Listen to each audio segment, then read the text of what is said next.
move. Talking about that, move. Talking about that, boom, boom, boom, boom, boom, boom, boom, boom,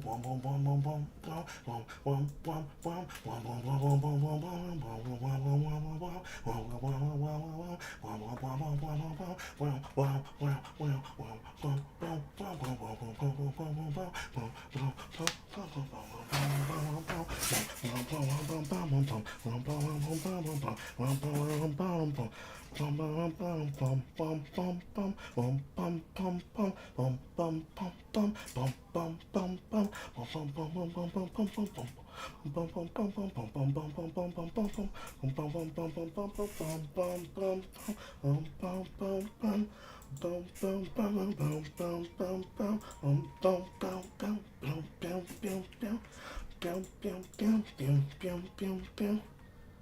it's still there. Oh my god. Why do they make a section for something like that and then they never fucking go behind themselves and fix it after they put it there? That's so weird. On top of cars. On top of cars. On top of cars, shaking ass on top of cars, talking about it on top of cars, talking about it on top of cars, talking about it on top of cars, shaking ass on top of cars, talking about it, hey, move, talking about it, hey, move, hey, move, talking about it, hey, move, hey, hey, hey, hey, hey, hey, hey, hey, hey, hey, hey, talking about it, hey, move, talking about boom, boom, boom, boom, boom, boom, boom, boom, boom, boom,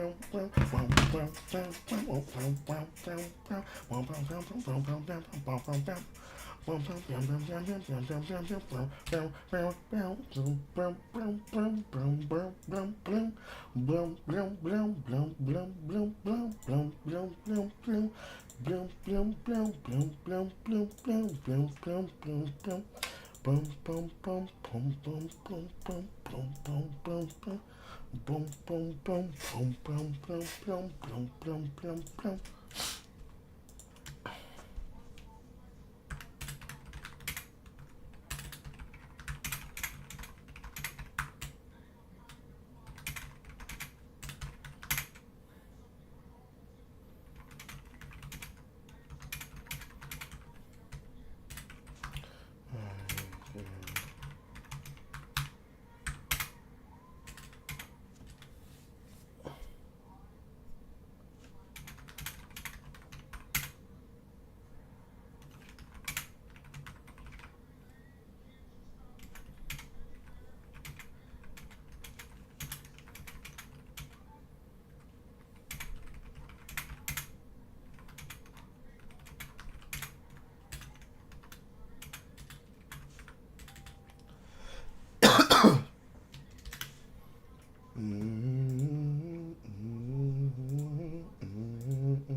Before I do anything else after I post this tweet, I need to go through the alerts and make sure that the alerts are properly triggering.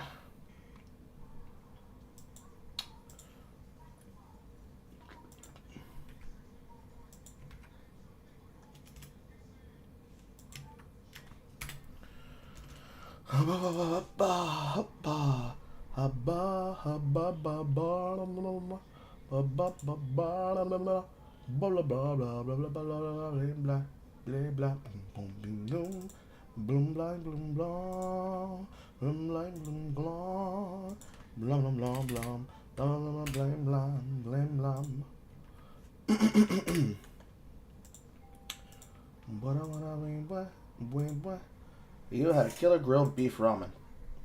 Oh, cool. Based.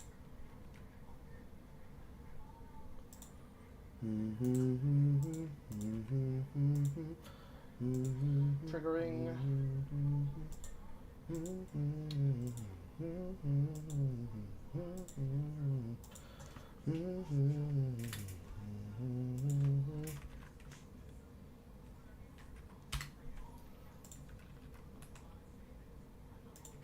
There we go.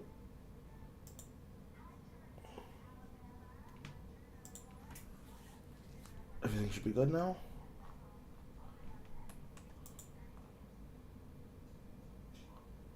Okay.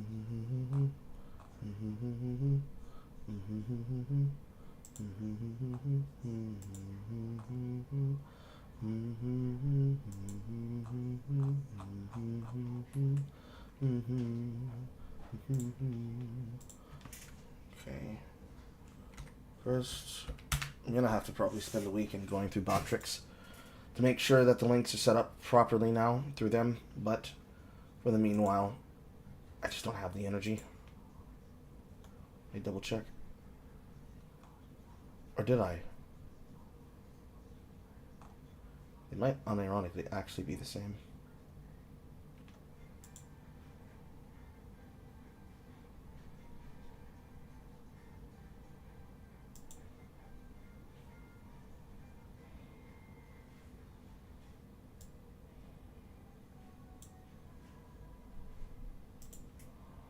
Hello, NeoJ. That might be the reason why they didn't work the other day. Okay. Stream apps. Log in through YouTube.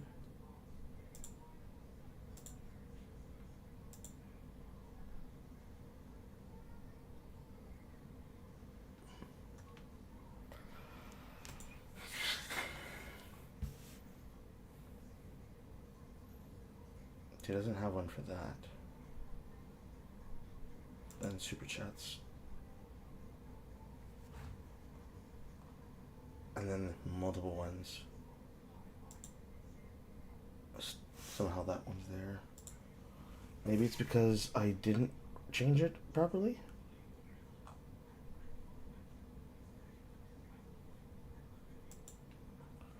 Let's look at the profile. Chatbot. Alerts.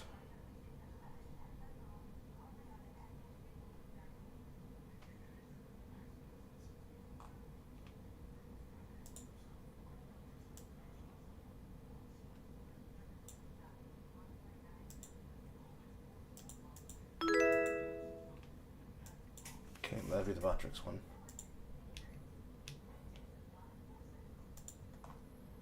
Don't use that one. So that's not going to be an active alert.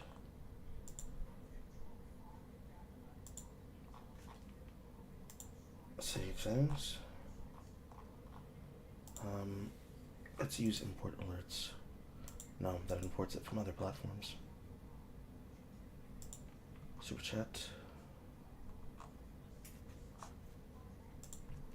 Stale in the cookie. Stale in the cookie. But fresh in the cream. Fresh in the cream. It's probably because I never changed it here.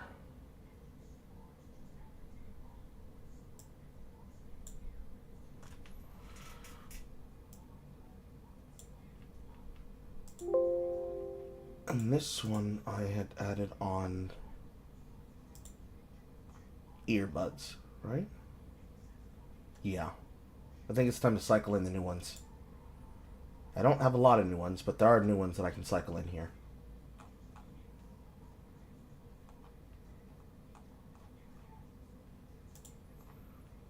There are also alert variants.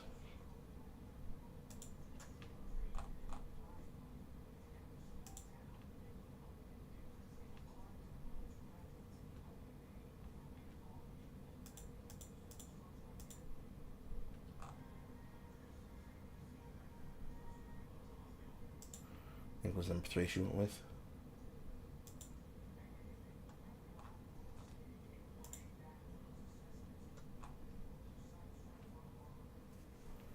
Super chat. Stale in the cookie.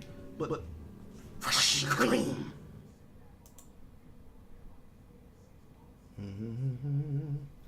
Why did I click on the live only be taken to a VOD? What do you mean? Off topic, after doing my videos on Neko, Noralities, and House and Horns, or other such content takes a toll on your soul. Yes. I'm glad you recognize that now. Ahaha. Ahaha. Ahaha. It's possible that the last VOD didn't yet register as down. I don't know. I'm not sure how you clicked on it in order to be taken to the VOD from earlier. Okay, condition 5. I think we're just going to disable this one.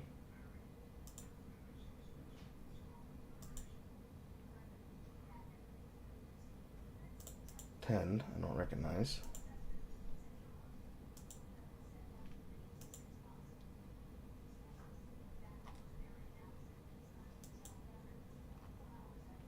I don't recognize this one either.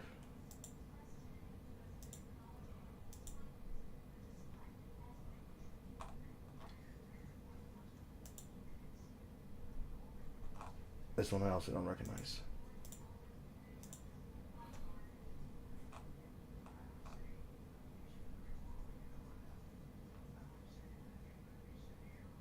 So looking at the sounds, doesn't have any of my sounds here.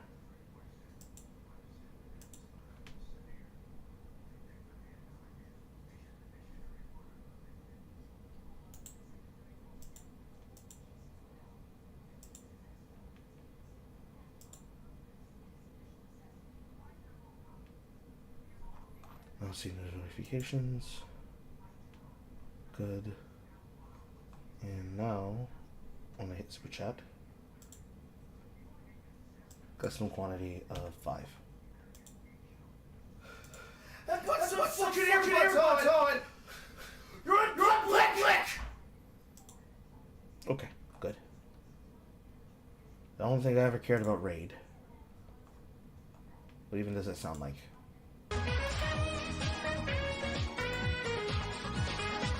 Sounds like that.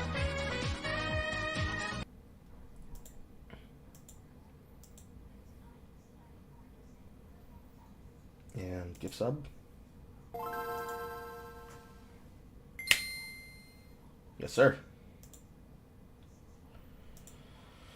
Okay. And tip/donate.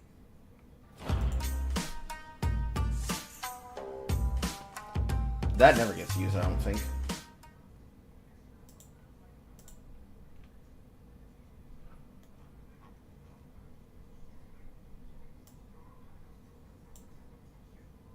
Okay, all saved. Sub gets used. That gets used. That does not get used, I don't think. Ah, these are direct donations via PayPal. I see.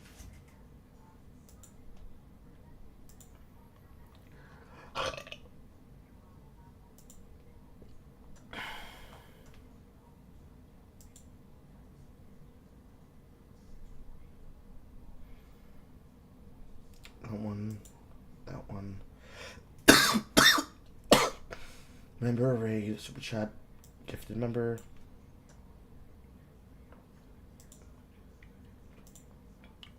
Do here. Stream alerts. Yeah, I've stopped using that shit a while ago. Oh my god.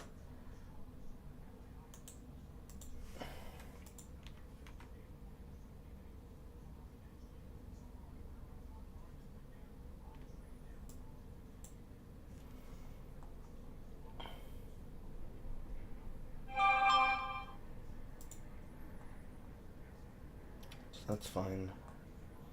That's fine. Refresh this. Refresh this. Refresh this. Okay. Testing the emote layer, which will then test the chat layer.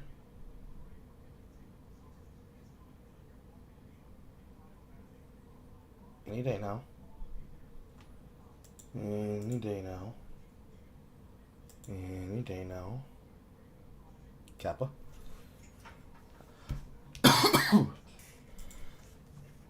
And then, remember?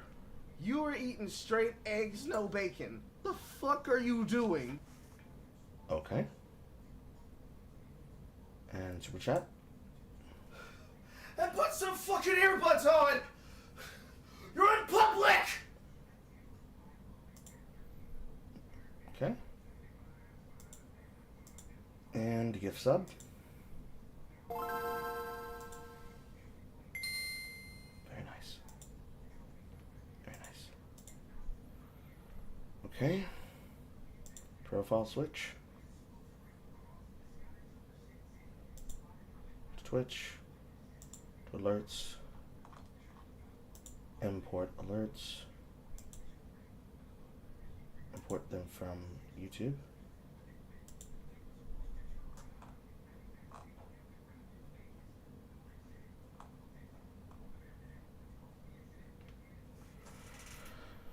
And then import kick. Alerts. Import YouTube. Save. Just make sure that they are properly done. So if I press the button,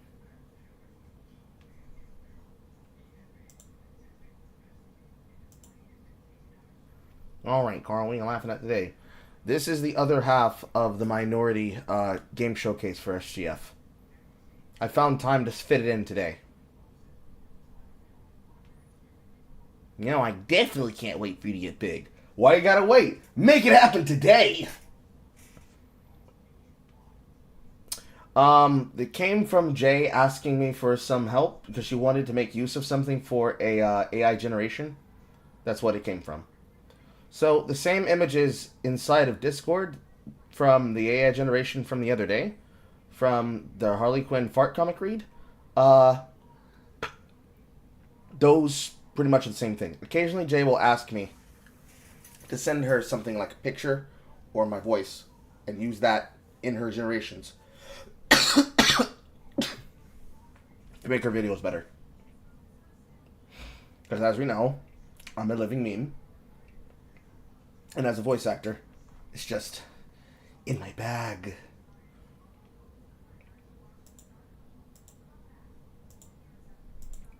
I mean, there are some of these that I rip directly from the things that you all clip live on air.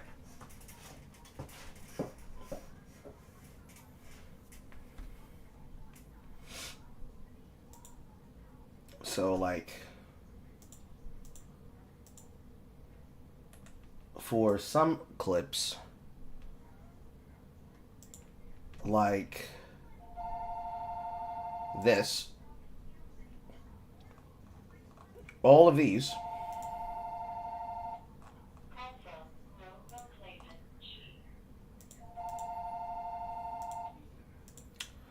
clips, like all of these, are what these get clipped from. So if you've ever made a clip of me, I go through the back of these, and I go through them, and I pull out the ones that are really good. So, all of this is responsible. So, like, this. Really? All of them? You're blaming all of them because your shit fucking bombed. Wow. What a bitch. What a big bitch. So audio clips like that are where these come from. Or some more recent ones. This one that I know that Horace said she clipped for her own audio board.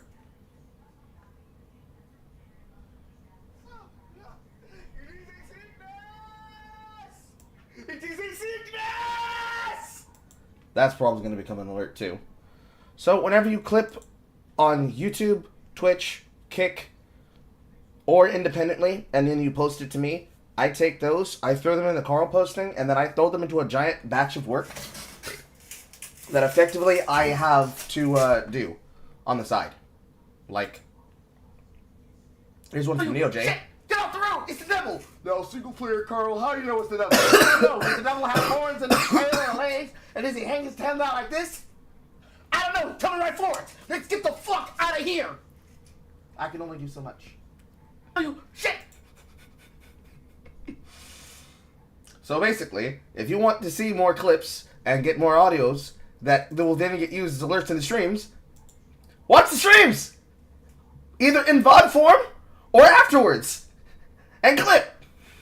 We must have clippers in chat. Everyone must see the world in the way I do in my eyes. How many other ones do we have in here? Here's another one from EOJ. Oh yeah, I'm gonna go down to the juke joint. I'm gonna go down to the juke joint. Boy, you better not go down to the juke joint. You won't get fucked in the ass by Scaramouche. Hey yo, fuck you. I don't care nothing about no Scaramouche. Meanwhile, in the distance.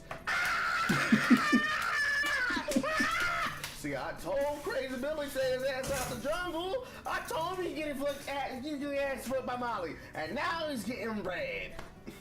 What kind of bullshit life is that? Oh yeah, I'm gonna go down. Anyways. Filibustering. Pay no attention to the nappy-headed man behind the picture. The black man sitting in front of you is just a puppet on strings. Fortunately, that means that I've already did the hard work that I forgot that I did.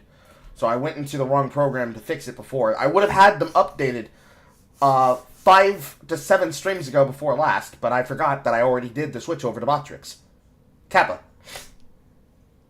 Kappa, kappa, kappa, kappa, kappa, kappa, kappa, kappa. Anyways.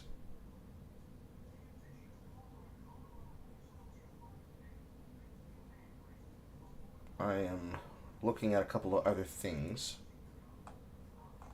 that I could put on the screen. But unfortunately, things like subathons I can't do without paying for the exclusive benefits that are inside of Botrix, which is $3.49 a month. It's just not worth it right now. Not for 2 features that I don't need to do. Like, I can find an easier way to make subathon work. And Wheel of Fortune. I can find easier ways to make that work without having to use these inside tools. But anyways.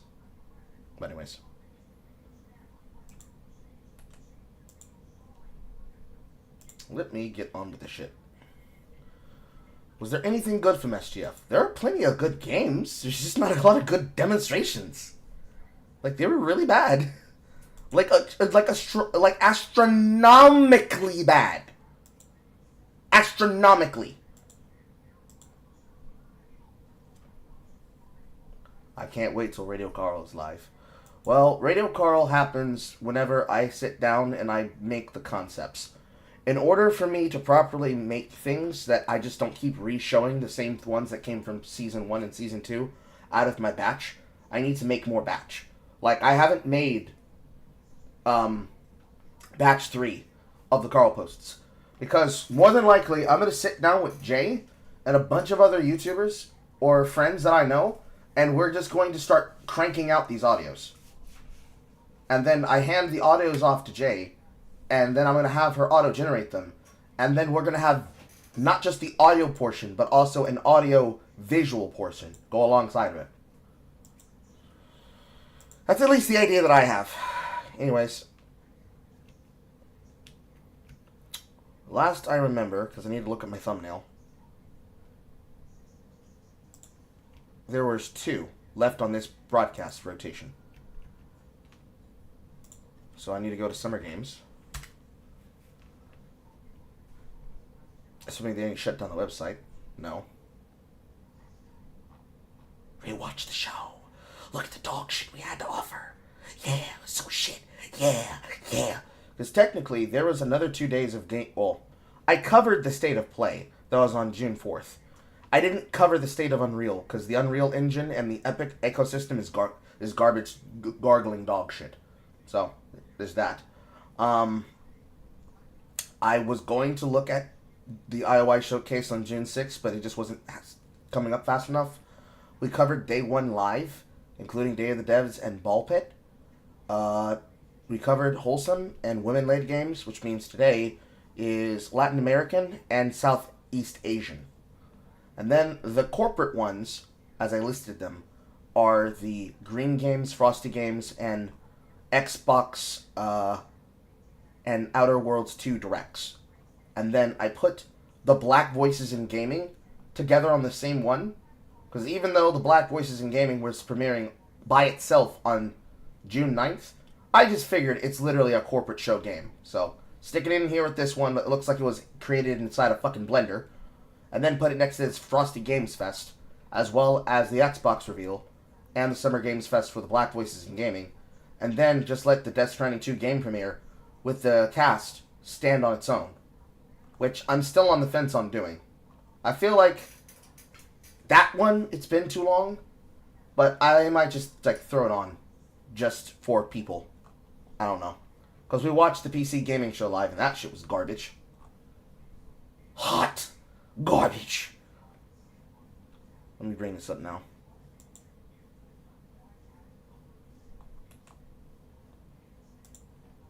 Fortunately, I can click directly on them, and that just opens them freely for me. Very, very convenient. Hello, I'm Pedro. Okay. Latin Americans, you have to now demonstrate your choice to be based people. Do not let us down. Hello, I'm Pedro. And I'm Isa. We are originally from Brazil, and we are co-directing our new game, Neverway, which is also the debut title of our new studio called Blood Inc. We are super excited to kick off this edition of the Latin America Games Showcase, with a special message from our team as well. A gente tá se sentindo muito honrado de estar aqui junto com tantos jogos incríveis da nossa região. Eu acredito que tem muito da nossa cultura que tem muito a oferecer pro resto do mundo. E é muito inspirador ver que tem cada vez mais jogos vindo da América Latina. Mal posso esperar para mostrar para vocês quem tem trabalhado e também ver os jogos incríveis que estão vindo aqui na Showcase. And they're the guys that are behind the horror version of Stardew Valley.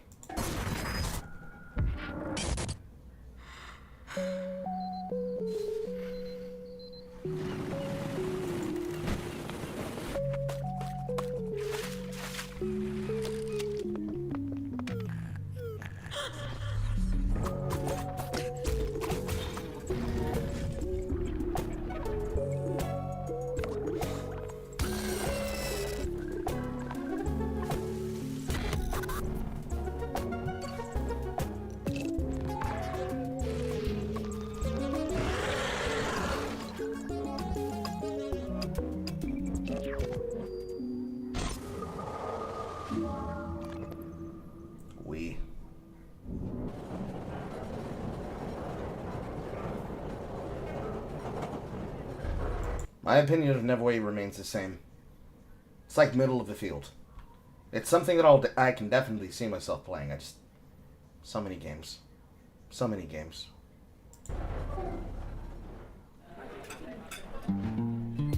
This one is new. Or is that the presentation animation?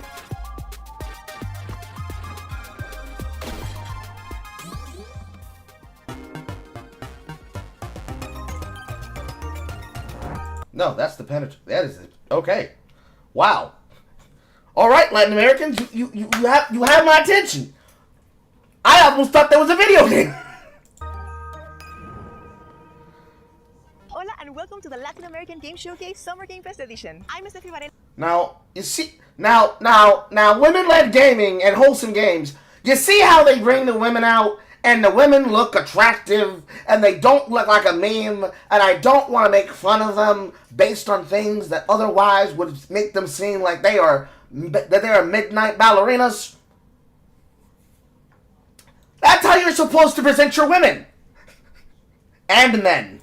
Your host for today, directly from El Casco Viejo in Ciudad de Panamá. We're here to celebrate one of the most vibrant, creative, and diverse indie game scenes in the world, Latin America. This year's showcase is presented by Raw Fury, Epopeya Games, Playdate, Pulsatrix Studios, Annapurna Interactive, Halbert Studios, and Universidad Panamericana Campus Guadalajara. Throughout the show, you'll see a special icon on screen that means there's a playable demo available right now. I'm so glad that even the fucking Latin American Games Awards now can do single-player Carl. Yes! Finally! We're getting it! People want to see the demos immediately! Yes! Universidad Panamericana Campus Guadalajara. Throughout the show, you'll see a special icon on screen that means there's a playable demo available right now. And yes, there's also a Steam sale live until June 13th, so if something catches your eye, you know where to go. Well, that sale's already lapsed, but hey. It's the thought that counts.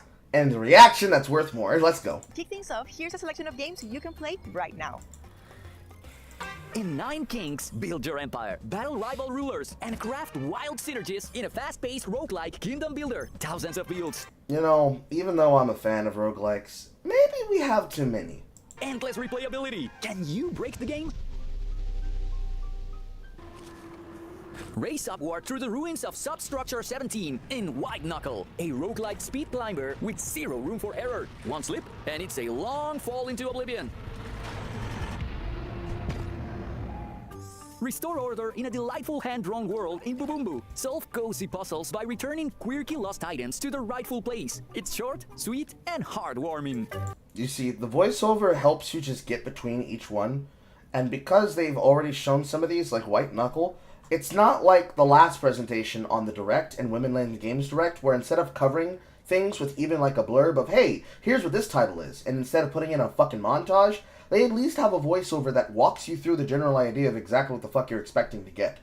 So, even though this is a cozy game, we don't have the violent reaction that you normally would have for a cozy game with absolutely no direction and no spirit speaking to you about how interesting it is to play as an idle game, which is beneficial.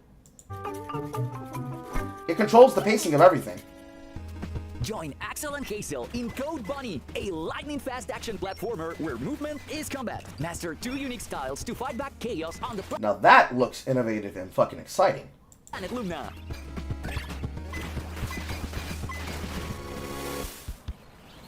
Switch between 3 siblings and combine their powers in Greek. Memories of Azur, a beautiful puzzle platformer, now making its debut on mobile. Interesting. Got some fucking iOS games.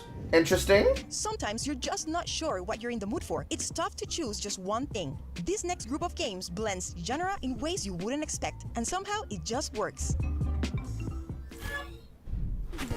Beautiful woman eating shaved ice. I don't know how better it gets than that, boys.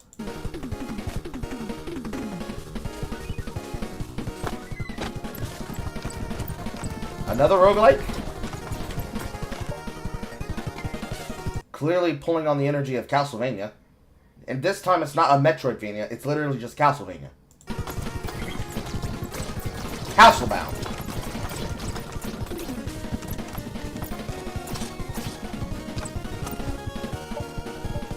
Upgrade to heroes. It's got a demo out. You can improve their upgrades, get skills, maximize your on-screen combos, and throw down lines and lines and lines of damage.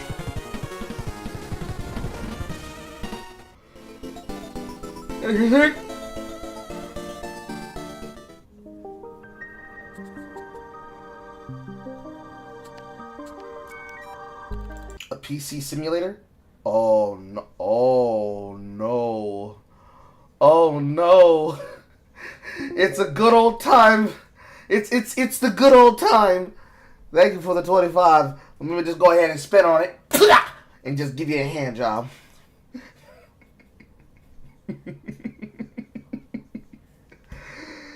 Granted, technically, I shouldn't be giving a lip-printed hand job. I know better than that. It should be more like this. It's literally a good old day simulator where you're setting up LAN parties, bro. Oh my god. Look at the coffee mug, man. Like, everything about that is just hitting me with the feels, bro.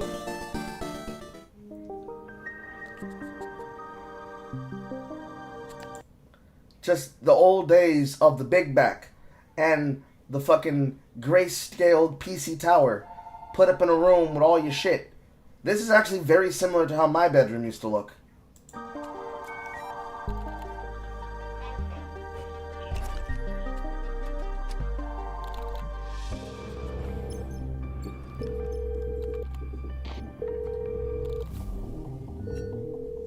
Oh no. It starts out like a normal fucking game, but it's also a mystery? It's a combination of Plants vs. Zombies and another type of tower defense game.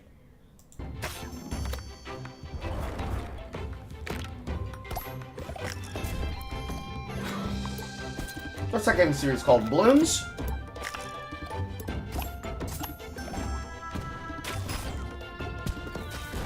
Islets Defense. Okay. Technically roguelike, but it's actually tower defense. Very rare to see those these days.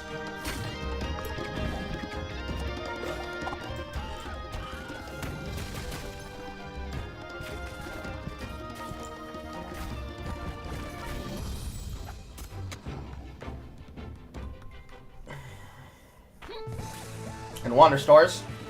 Get ready to power up in Wonder Stars, a turn-based RPG that plays like your favorite 90s anime. Follow Ringo and Wolf as they fight their way through epic episodes on a quest to reveal the legendary Wonder Star map. But here's the twist. Combat is built around words. Combine over 200 of them to craft custom attacks like Mega Punch or Hyper Shadow Blast. Episodes are built like classic anime arcs, playable, replayable, and packed with surprises. Outside of battle, earn honor points to unlock permanent upgrades, train your crew, or even end fights peacefully. You might just make a new friend. Whether you're in it for the combos, the callbacks, or the character arcs, Wonder Stars is built to keep you coming back for just one more episode. The thing about that is that you go about that, either they're pre-planned episode with references, and it's just going to be nostalgia bait and member berries the game, anime edition, or will allow people to customize their adventure based on how they interact using words. So, anime fighter Scrimmabots.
God damn, acid reflux.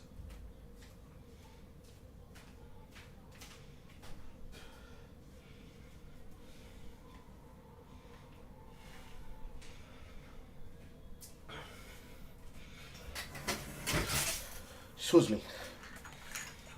So yeah, if it's just a bunch of anime references, that's whatever. It's the combat system I care about.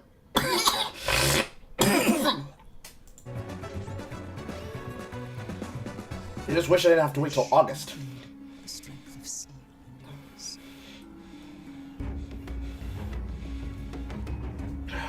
Another card game.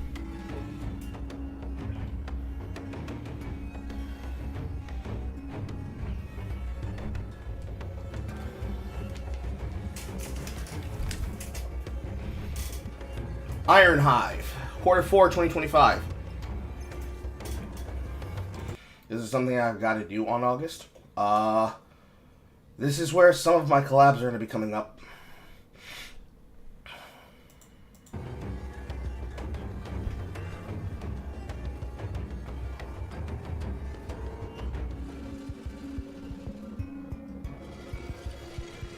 This has a demo out.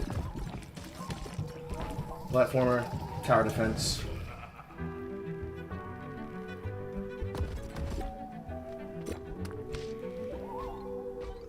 So that's definitely like one part Super Mario Brothers / balloons.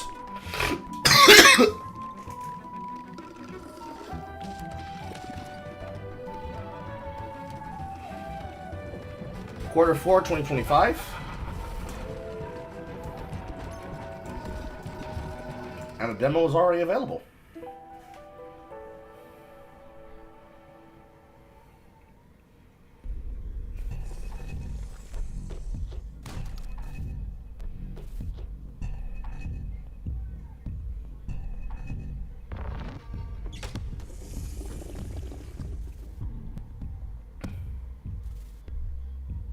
Survival horror game combining modern dungeon RPGs. An uneasy exploration with fast-paced turn-based combat. Okay. Creatures like River Hudson, New Monsters and More. Spreading fast and coming out this winter. That's probably something for horror. Some games Sucks that it's winter 2026. Some games don't just sound good, they feel like music. But at least it tells you when it's coming out in that year. So that's quarter 4 2026.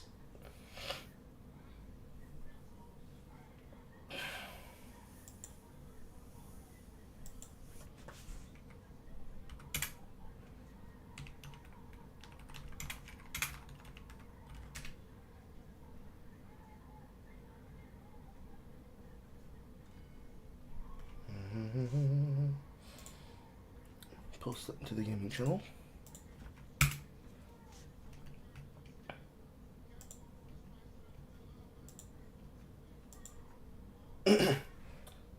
You're glad it's going to be more. Here's hoping we're going to get games like the Sanctum games. James Shohei is already leagues better than the ones we've been seeing.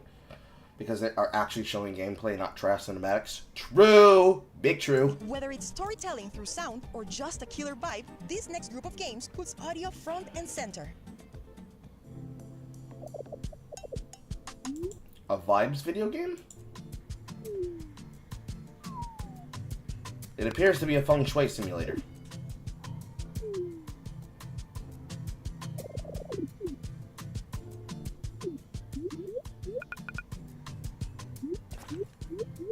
Block, block, block. To be announced.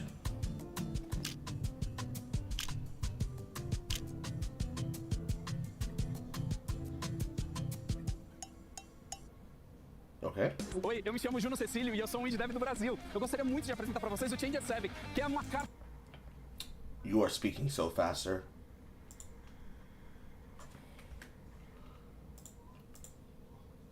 English. I'm going to try to read the closed captions. Oi, eu me chamo Juno Cecílio e eu sou um indie dev do Brasil. Eu gostaria muito de apresentar para vocês o Change 7, que é uma carta de amor ao Toku Sentai, Mahou Shoujo. There is not one. Okay, so he's introducing himself, and he's introducing his game Changer 7, which calls back on. Oi, eu me chamo Juno Cecílio e eu sou um indie dev do Brasil. Eu gostaria muito de apresentar para vocês o Change 7, que é uma carta de amor ao Toku Sentai, Mahou Shoujo. Specifically a series that pulls on Super Sentai, Mahou Shoujo. Os heróis que marcaram nossa infância.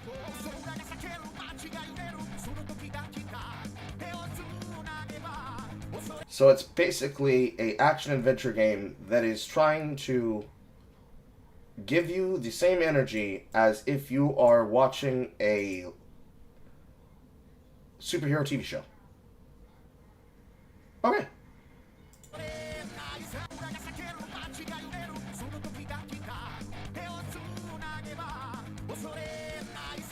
I mean, this is as fucking Spanish as you can get, bro.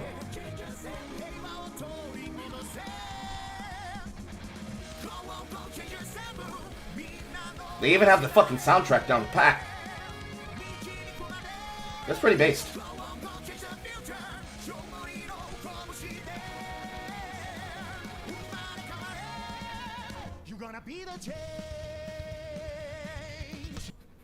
They even...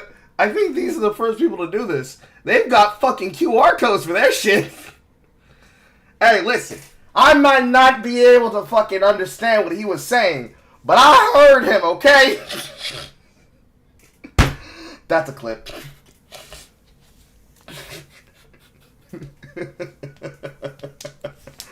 Oh, fuck me. Now, the last time that there was a game that did this, at least in terms of something that was actively sold outside of the Wonderful 101, which basically is just Beautiful Joe and another skin under the title of another company.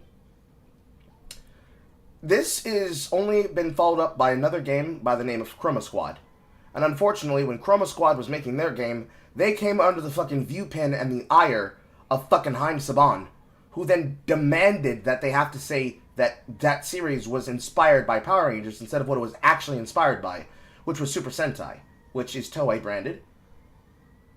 This game, because it's coming out now, is fully free of that level of fucking elaborate levels of aggressive censorship and manipulation by Haim Saban. So I guess it's okay that that happened to Chroma Squad, so that it doesn't happen to Changer 7. Because this is as fucking... This is as Toei as you can get. But it's Toei with a Spanish twist. So... it's everything you would want and more. Plus the fact that it's a single-player campaign. Meaning that all of this is probably going to be like, what? $35, $45 game? That is definitely worth the hype? Just based on energy alone? I gotta say, that's pretty based. Granted, two different genres of games. Chroma Squad was basically a turn-based action single-player game, while it was designed to be played either just for the story or with your chat as a Choices Matter series. This one seems like it's going the path of Devil May Cry, and you know what? Character action is character action, bro. Can't get mad about that. And they didn't even do, like, a halfway cheesy chagrin to, like, some of the more recognizable seasons. They took this shit all the way back to the fucking Toei era. That's respectable in and of its own right. I want to look at that again.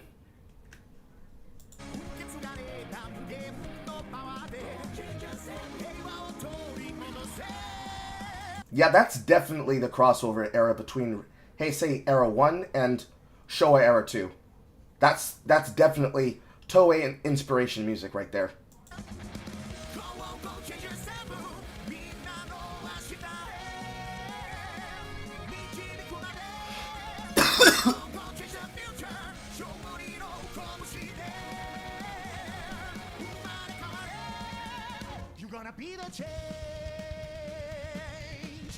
Very based. Very based. Good job.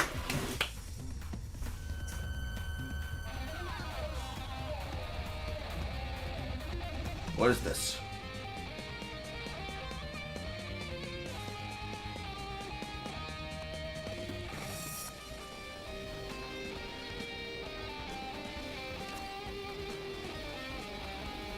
Codebreakers?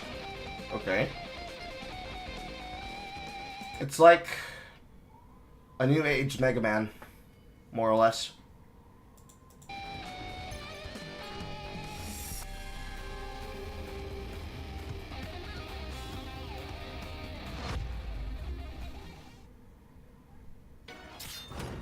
Challengers of darkness, with this box that houses the secrets of the stars. Let's battle, roll, attack, do combos, finish with your ultimate power. Monster Box. Will you rise as a true champion? Play online from your computer or phone. Interesting. So, iOS compatible. Is it single player or is it also multiplayer online?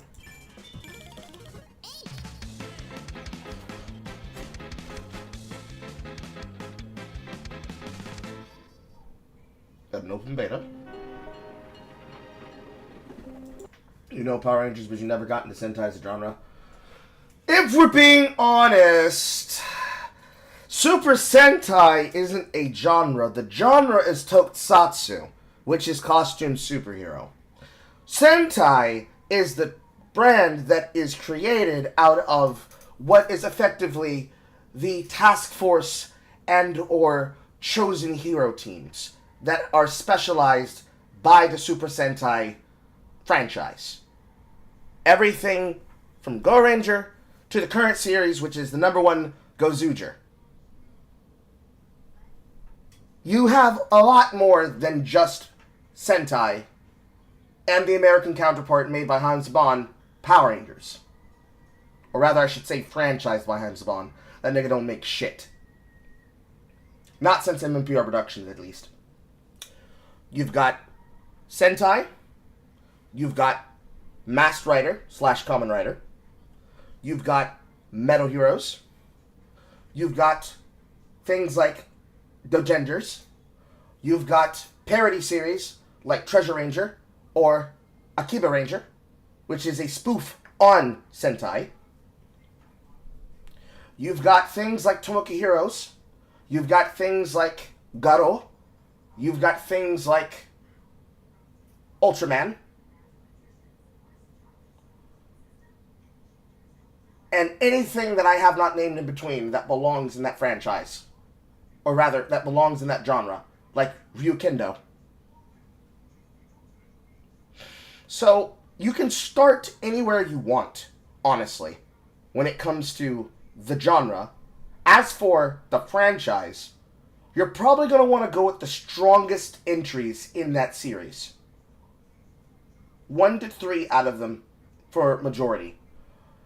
There are definitely super good seasons of Power Rangers, and there are definitely beyond Kino seasons of Sentai, as well as Rider. Since those two together are the sister series that Toei uses during superhero time. Because whenever you have one series going in, you have another series going out. Usually a exiting Sentai series going on at the same time as a ongoing Rider series, and then an outgoing Rider series going in with an already pre-existing Sentai series. There are lots of suggestions that I could give you, but I can't think of them right now. You can do that later off air. Just tag me in the server. Anna, are you okay? Can I just say how very happy I am to finally have you with us? Isabella has told us all about you. Especially you, little one. You are a very special girl.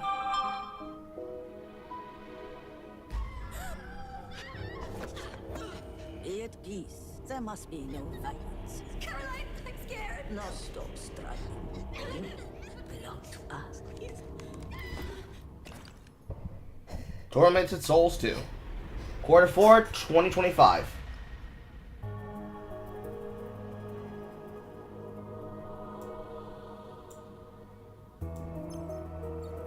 And also had a demo available.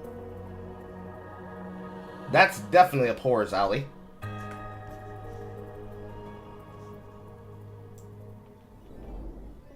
Let's talk about this little yellow console that's turning heads in a big way, the Playdate. It's tiny. It has a crack. I don't care about the Playdate. It's been a long time since we've had nostalgia for the Game Boy Color era. I don't think that shit's really that important, bro. I don't really think it's that important. Like, it's a fun gadget. It's really nice. It's great that people are designing games for it. It's not that big of a thing. Frank, and its second season of games launched recently. We're especially excited about 3 titles, all developed in Mexico, that are bringing some incredible creativity to the platform. First up, Taria and Como. This physics-based platformer replaces jumping with swinging. Guide Taria, a determined girl with a prosthetic leg, through puzzles and challenges as she searches for her sister in a pixel art world full of heart, humor, and resilience. You hear that? Look at it. Look at it and weep. Look at it and weep, Black developers. They did the cheeky, quirky Black queer better than you did. Mexico, Mexico, Mexico. The prosthetic leg through puzzles and challenges as she searches for her sister in a pixel art world full of heart. Look at him. Look at it. Look at it. Look at it. Look at the hair. Look at the hair. Look at the faces. They unironically ate your fucking lunch. They ate your taco. They ate your taco, bro. Bro, they ate your taco. Humor and resilience. Next is Dig Dig Dino. Grab your shovel and join a team of paleontologists on the hunt for dino bones, treasure, and ancient secrets. Upgrade your gear to dig deeper, piece together skeletons, and unearth even more surprises. And finally, Cacha Diablos, a fast-paced roguelike where your crank powers the hunt. Trap mischievous Diablos, dodge their attacks, and use power-ups to capture them all on a mysterious moon far from home. 3 totally different games, all sharing one thing: bold ideas on a bold little console. Here But what if you were to sell them on Steam so that people could play them on PC? are more incredible games you can check out right now. Design your own dungeons, team up in Go-Op, and explore over 4,500 Questmaster. community-made creations in Questmaster, a Zelda-inspired maker with endless possibilities. That's fair. This is Minish Cap. Basically, this is Minish Cap. Meet Culebra, a snake with a heart of gold. In this papercraft adventure, help the souls of Limbo escape their regrets and maybe find your purpose along the way. Build your dream town from the ground up in Outlanders, a charming strategy game where nature-loving settlers strive for a simpler life. Grow your village, shape your destiny, and find peace in the wild. Interesting. In Mindkeeper, build a stronghold of the mind and defend it against waves of inner demons. This early access tower defense roguelite is all about mental resilience, with a twist. That's just basically Space Invaders. That's just basically Space Invaders. And the art style is nice.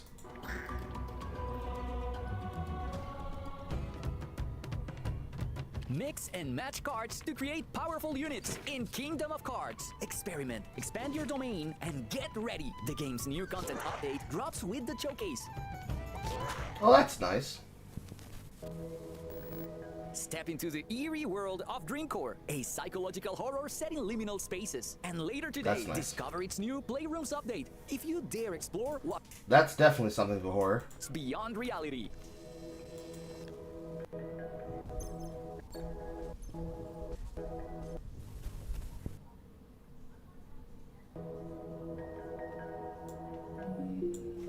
Sometimes it only takes a single frame for a game to catch your eye and pull you in. Whether it's hand-drawn animation, pixel art, or something in between, this next group of games brings bold visual identities to the forefront.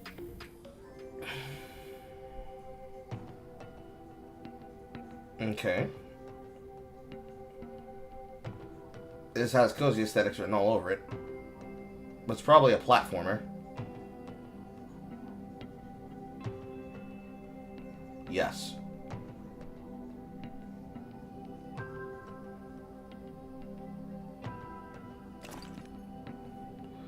Oscuro Blossoms Glow, August 2025. With a demo available. The art style is really nice. It reminds me of Electroplankton. That's a deep cut for some of you.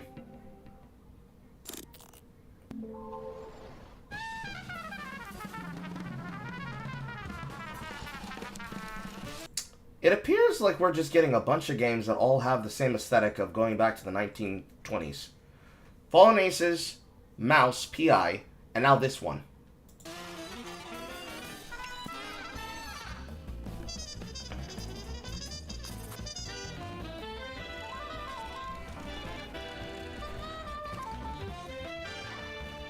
The Shadow Syndicate, 2026. Multi-platform.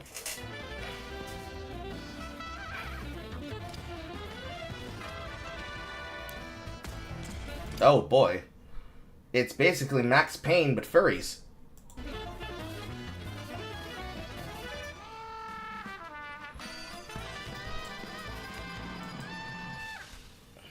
Not bad. Small queer Hispanics.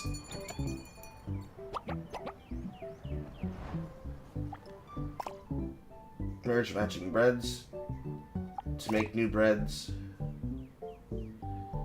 Meet all of the customers that go to the bakery and sell them their favorites.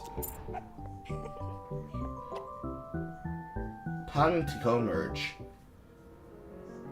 A game about the words we don't say and the puzzles they leave behind. With hand-painted neo-impressionist art. Customize your journey. Interact with the Arcana and solve the puzzles. Le Fool. Poetic journey through Sao Paulo. Inspired by the Fool's Journey. Unearth your destiny. Le Fool. It's beautiful. Fishing at the bottom of your screen. It waits for you. Or play while idle. Look, I'm traumatized from the era of Jerkmate, okay? This is me speaking. This is me talking. I am traumatized from the era of Jerkmate, okay? So any idle game that works as a overlay on the layer on the bottom of my screen, I need you to know I'm halfway terrified that I'm gonna see a dick. I don't know. Anybody know what the fuck I'm talking about? There's an era of when they sold banner space on gaming websites. They always had the animated models that would, you know, jiggle and gyrate around and shit. And I was scared to always click on them because I thought that they were always a fucking trap for viruses. And it just makes me think of that. It makes me think of that era of the internet where it's like, you want a widget? Do you want an automatic assistant widget who helps you? Just me. Like, I'm traumatized by Flife, and I'm traumatized by old women with titties. That's all I can think of when I see this game.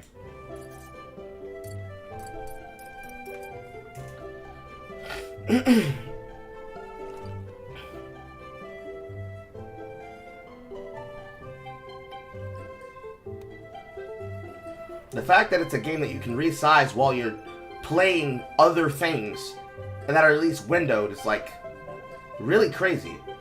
Especially when it comes to the integration when you're talking about playing alongside your chat.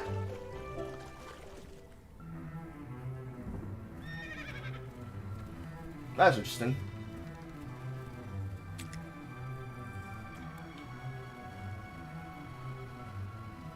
No Trigahya.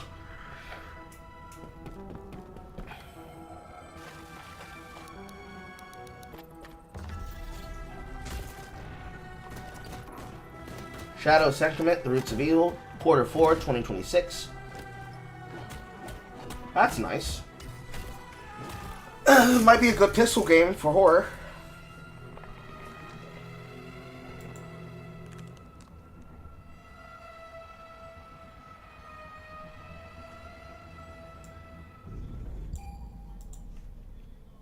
World premiere. This is probably some type of Metroidvania. Teos' Journey.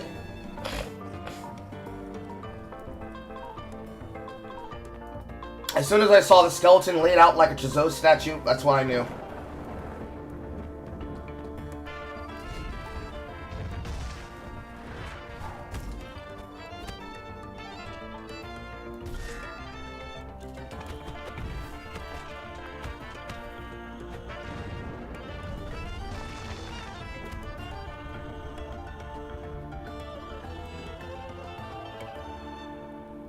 Teos' Journey. It looks exciting.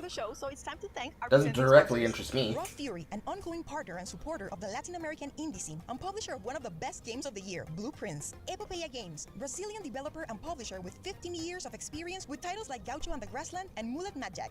Playdate, a charming tiny handheld game system featuring a mechanical crank, developed by Panic, now with its second season available. Annapurna Interactive, known for championing unique voices in gaming, backing creators with bold, personal visions like Storyteller, an award-winning narrative puzzler from Argentina. Pulsatrix Studios, game development studio based in Brazil, known for pushing the boundaries of immersive horror. Their next title, Ayla, blends near-future tech and psychological terror in a survival experience where reality twists with every step. Halberd Studios, creators of the acclaimed 9 Years of Shadows and the upcoming Mariachi Legends, and Universidad... I actually have 9 Years Shadows on my wish list, but I'm not sure if I'll get it. It's a consequence. I turn sales into never playeds, and I have to stop myself from doing that because I don't got a lot of money. And I'm actually happy that with this mid-show segment, because surprise, surprise, even though I have it on 1.5, it's almost halfway done. It's like 55-ish. This fucking mid-show ad read is so well paced, and it's so great that you're telling me who the fuck these people are, so you can feature their work, so we can look into them. Panamericana Campus Guadalajara, a pioneer in game development education, shaping the next generation of developers. And a huge shout out to our official sponsors, Panic, Astrolabe Games, Fellow Traveler, and Dangan Entertainment. With their support, 2025 has been our most ambitious year yet. We sponsored several stations at the Mixed Spring on-site event during GDC, and also hosted our very first Game Jam, bringing together over 900 developers who created more than 140 games in just 9 days. The results were a powerful showcase of the region's creativity, with a top 10 that stood out for their originality, polish, and bold ideas. The top 3 teams even earned an all-expenses-paid trip to Sao Paulo to pitch their game in person at Gamescom Latam. And we're thrilled to announce that this year's Game Jam winner didn't just impress the judges. They've partnered with Whitethorn Games, who will help bring the game to launch. And today, we're thrilled to premiere the first official trailer of Colorbound. Based. World premiere. If you don't see it, it doesn't affect you. paint your world. Among colors, blue is the heaviest. Sometimes the canvas can hide more than it reveals. If the problem can't see you, it's not your problem.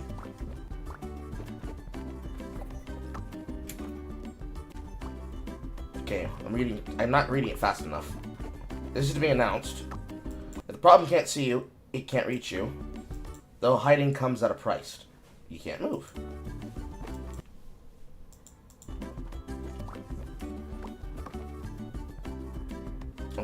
Journey of Music and Colors. Colorbound. Cool.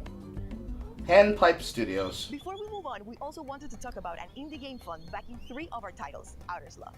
Our showcase kicked off with Neverway, one of the projects backed by their efforts. And to no surprise, 2 more titles in today's lineup have also received their support. Let's take a look. Also a world premiere. A roguelike like no other. Now, in some of them, we got non-stop cozy games that are all about cozy life, cozy building, cozy fishing, and looking at other people's lives. Now we're getting an abundance of roguelikes, but unlike those, these are not boring. Each of them have their own personal style. So what are we dealing with here? Tetris? Tetris with on-screen manipulation.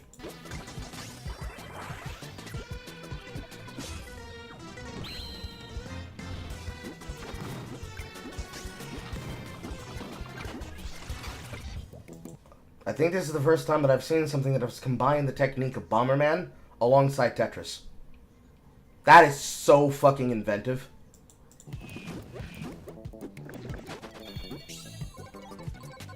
Oh, and it's got customizable abilities and shit too!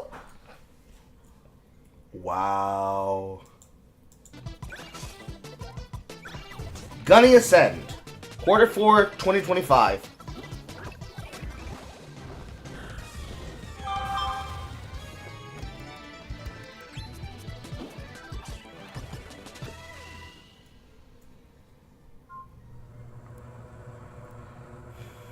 Is this Enter the Chronosphere?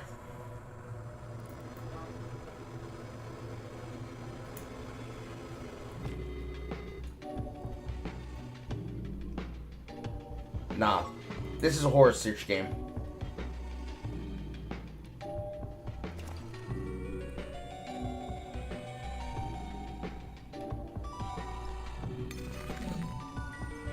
And it's got a demo too. Hopefully it's still up. This is definitely something that I would do. Desktop Explorer. I gotta see if Horror wants to try that. Reminds me of Kingsway.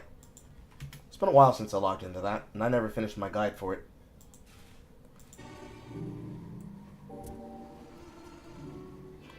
And now, back to more games you can play right now. God damn! Right back into a montage! Holy Mexican honey kiss skin! I can't believe it! Despelote is a soccer game about growing up. Explore Quito through the eyes of a child as Ecuador nears the World Cup and see how a ball can connect an entire city. We've seen things like this. This is just another version of what we hadn't already gotten. Trek across mystical lands in Albatross, a backpacking RPG where the terrain is your true challenge. Follow Interesting. Backpacking RPG. And it's already out now. Isla on a soulful journey to find her brother and maybe herself. Geometry's never been this deadly. Blast your way through polygonal horrors in Euclid's Inferno, a fast-paced 2D shooter where ancient map becomes pure chaos. Based. This is my kind of game. From the creators of Pixel Pulps comes Grizzly Man, a chilling slasher set in the Alaskan wilderness. Uncover conspiracies, make tough choices, and try to survive if you can. Definitely for horror. Jump between dimensions and dive into battle in Remnants of the Rift. Pause, plan, and strike to the beat in this slick, real-time roguelite packed with retro-futuristic style. Definitely something I'd like, but I don't think I'll try it. There's something comforting about the classics. Tight controls, pixel-perfect design, and soundtracks that live rent-free in your head. These games take inspiration from the past, but they're not stuck there. They bring fresh twists, modern polish, and a deep love for the games that came before. Guys, how do we sell video games? These games take inspiration from the past, but they're not stuck there. They bring fresh twists, modern polish, and Guys, I have a very crazy idea. How do we sell them on games this year? Queers, what do you have? Non-stop cozy games and lesbian trice. Black people, what do you got? You know, reinvented stuff and Oppression Olympics. And we also steal from the English. Latin Americans, what do you got? A beautiful sun-kissed Mexican Latina. How does that help us sell games? Games, vato. We're not trying to sell games, vato. What do you mean? We got a birthday to climb. We're going to reinvent how men see women with big lips and nose rings. And it works! And it works! a deep love for the games that came before.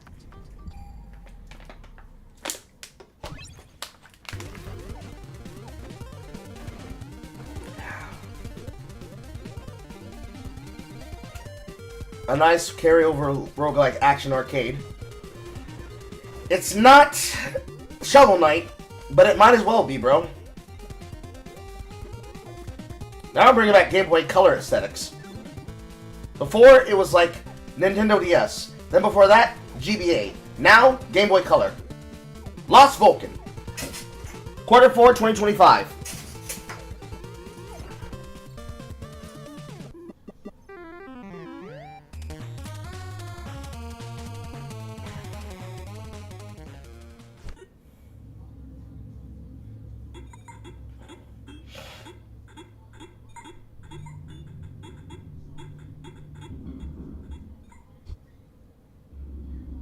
Oh no. It's a horror game too. Chunky Jump.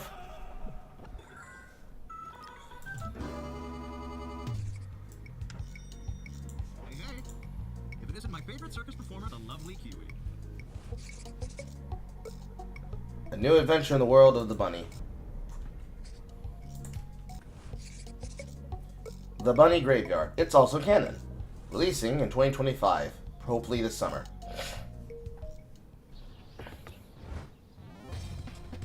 Oh no! No, not Advance Wars! No! I did my time! Honestly, it's not that bad. Considering how gay the remaster and remake that they did for that was, and the fact that you pulled on people you definitely shouldn't have to be the voices inside that game, yeah, do it again, but original this time.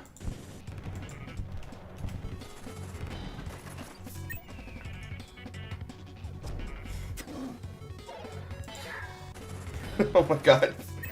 They did it again. They fucking did it again! Why are the minorities doing the fucking characteristics of our stereotypes better than us? They got the Americans. They got the black woman. They got the rich girl. Avanti Atlantis. I mean, alright, you made it an Unreal Engine, I'm not mad.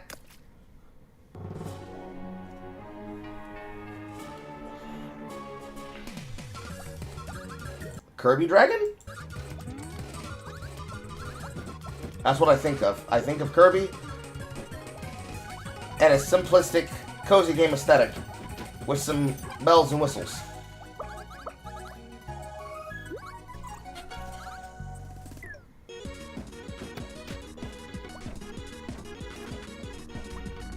Dono's Tale. Q1 2026.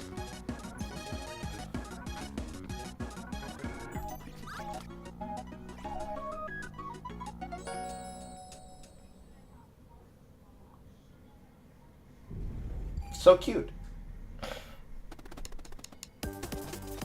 What is this one? Platformer? Working off the DNA of Celeste.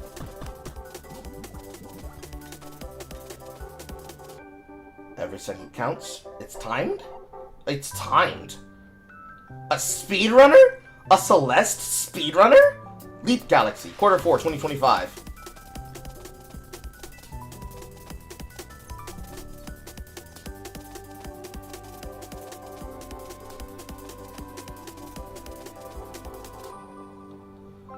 Honestly, very based. Music's not bad either. Playstorm.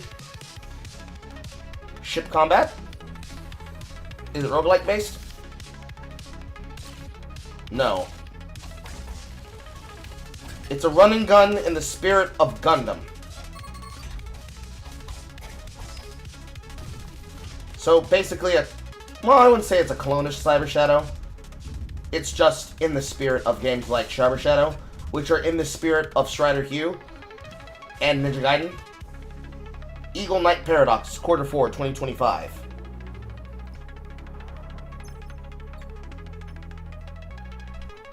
And it's got its own art design. Very cool.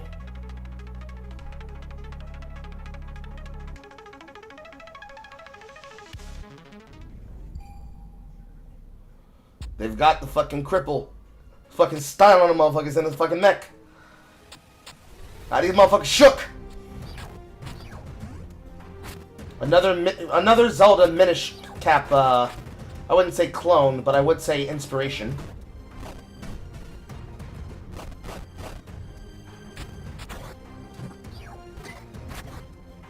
Z targeting inside of the isometric dimension.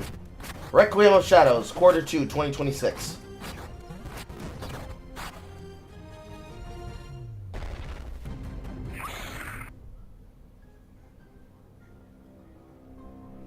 Interesting. Some games stick with you, not because of the action, but because of what they make you feel. Whether they make you cry, get scared, or even laugh hysterically, these titles are built to connect. I call for strength. I find that strong. Greatest battles within one soul. Another furry game?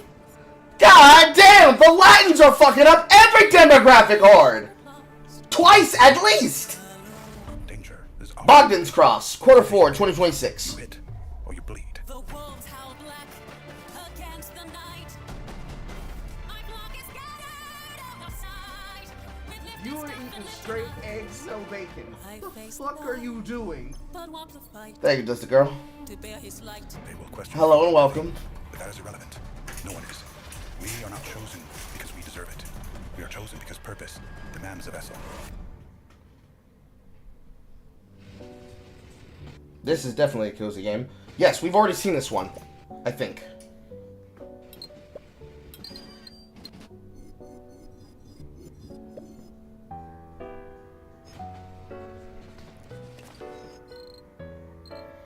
So it's literally, oh my god, it's literally the trolley solution. Oh no.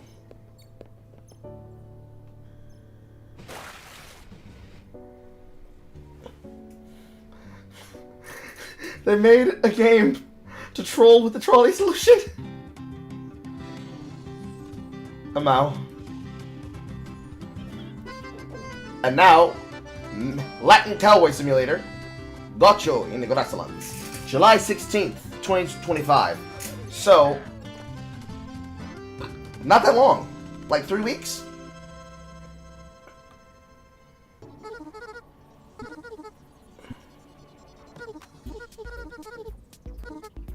I think we've been shown this one before.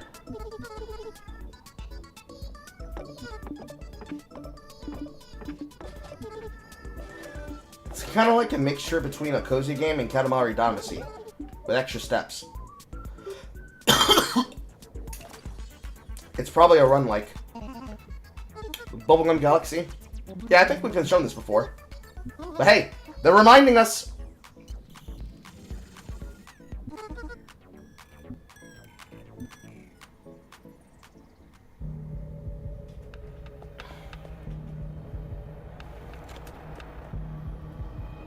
What is this? Is this the same game that we got from the last announcement?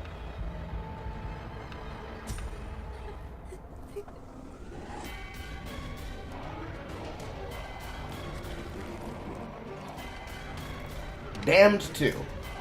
August 7th, 2025. This is definitely one for horror. Asymmetrical multiplayer horror game.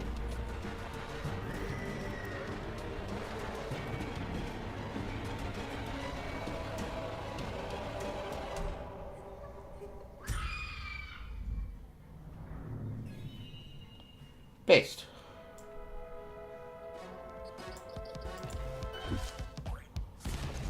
And another one. King of the Hill. Another speedrunner game.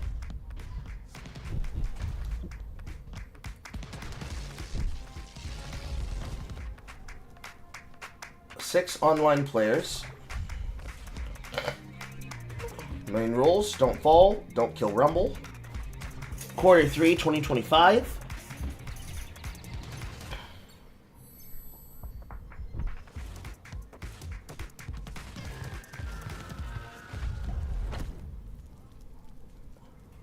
Pretty good. Gotta wait till how much it costs. Oh, they're throwing pee at each other? Oh my god, they are!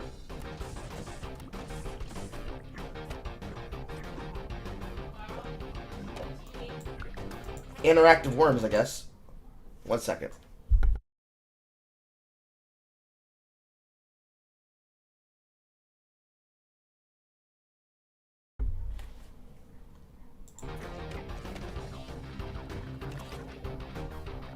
That's literally called piss off. Oh my god. Better to be pissed off than pissed on. But it's better to piss on than get pissed off the island. Bro, they're cooking. They're cooking and they're not burning it. Oh my god. Oh my god. Oh my god. It's so good. Even if there's games that I wasn't directly interested in, not a single one of them were presented boring. Oh my god, why did they put that third in the presentations? Fuck.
Oh.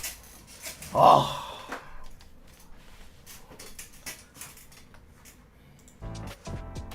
Your boot sequence. It worked. Oh no. It's a sexual voice. Oh no. Will you be able to stop the ashes and save mankind? However, it looks like a basic game with actual combat. Even the Latins are doing anime better than the whites. It's like two games on two different sides of the spectrum. You've got... What was the fucking game called? Colonel Hart. Quarter 1, 2026.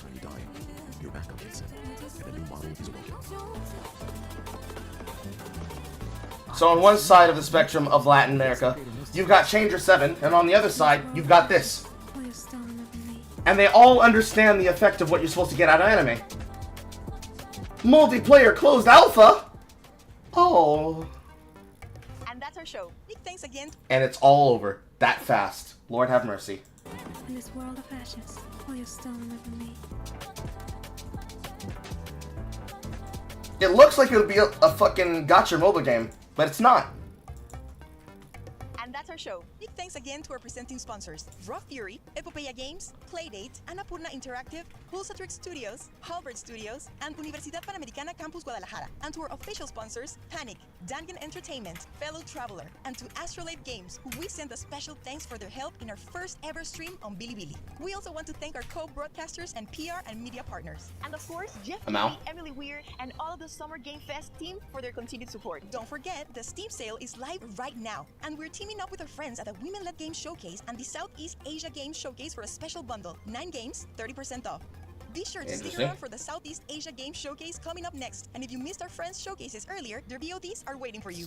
Oh, and for the scouts and publishers watching, over half of the games showcased today are either self-published or open for publishing opportunities. So if any of these games caught your eye, but you're unsure of how to contact them, reach out. We can help you connect.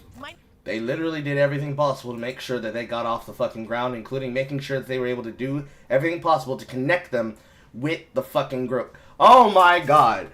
They fucking dragged their balls across your face and said, "Benvenidos, bitch." Oh my god. The Latins are actively fucking everybody in the industry up. That's so crazy. That's so crazy. That's so fucking crazy. Oh my god, that's so fucking crazy, bro. My name is Estefi Varela, and it's always a pleasure to host for you. But before we hand things over to the Southeast Asia Games Showcase, we've got one more thing. One more thing. And it's the Alia game.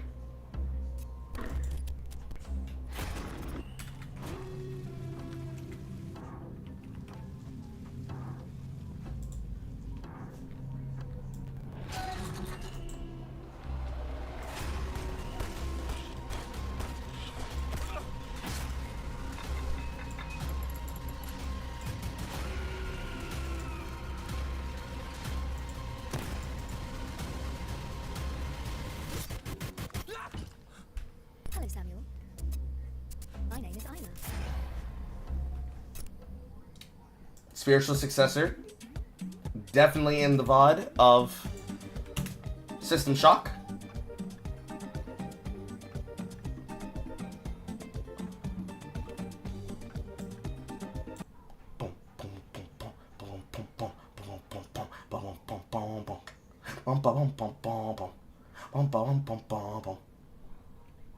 Oh no, you're telling me horrible things about the future showcase.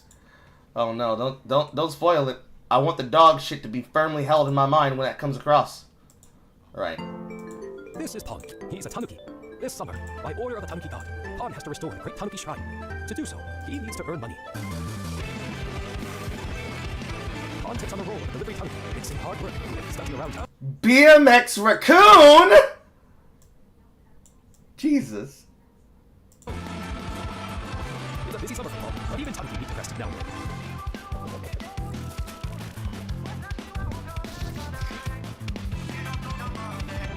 Just like a minigame sim?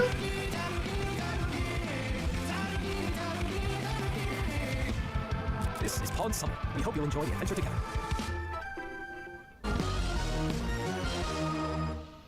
Ah, Demon School. The more I see of Demon School, the more excited I get for it. But I'm also excited for it and Enter the Chromosphere, as well as Unbeatable.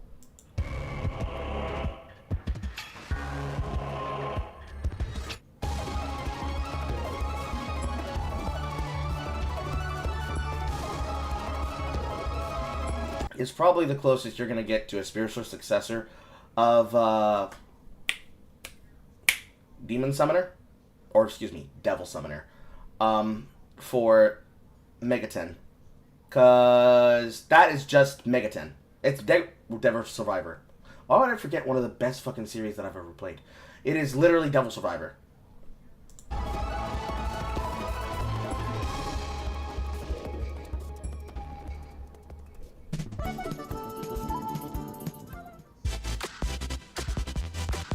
Gamescom in October. An event that I can't go to.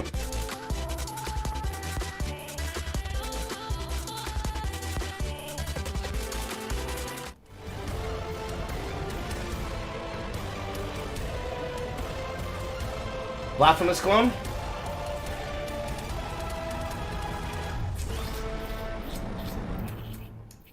Dragon is dead.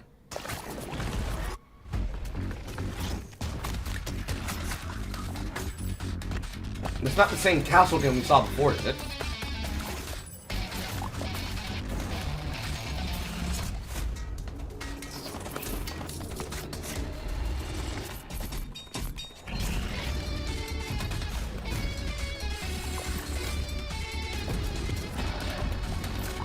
That's definitely a event, and I'm definitely interested. Monsters are coming, Rockin' Road. And it's another Raw Fury game. That developer, publisher, they rarely ever fail to deliver something that is really worth it.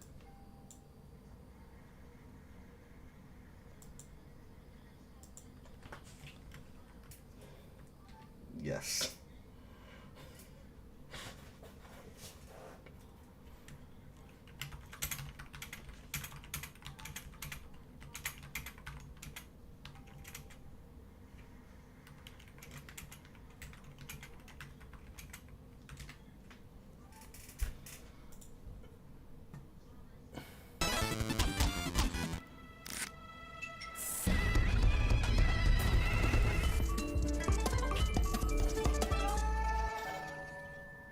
Okay, innovative.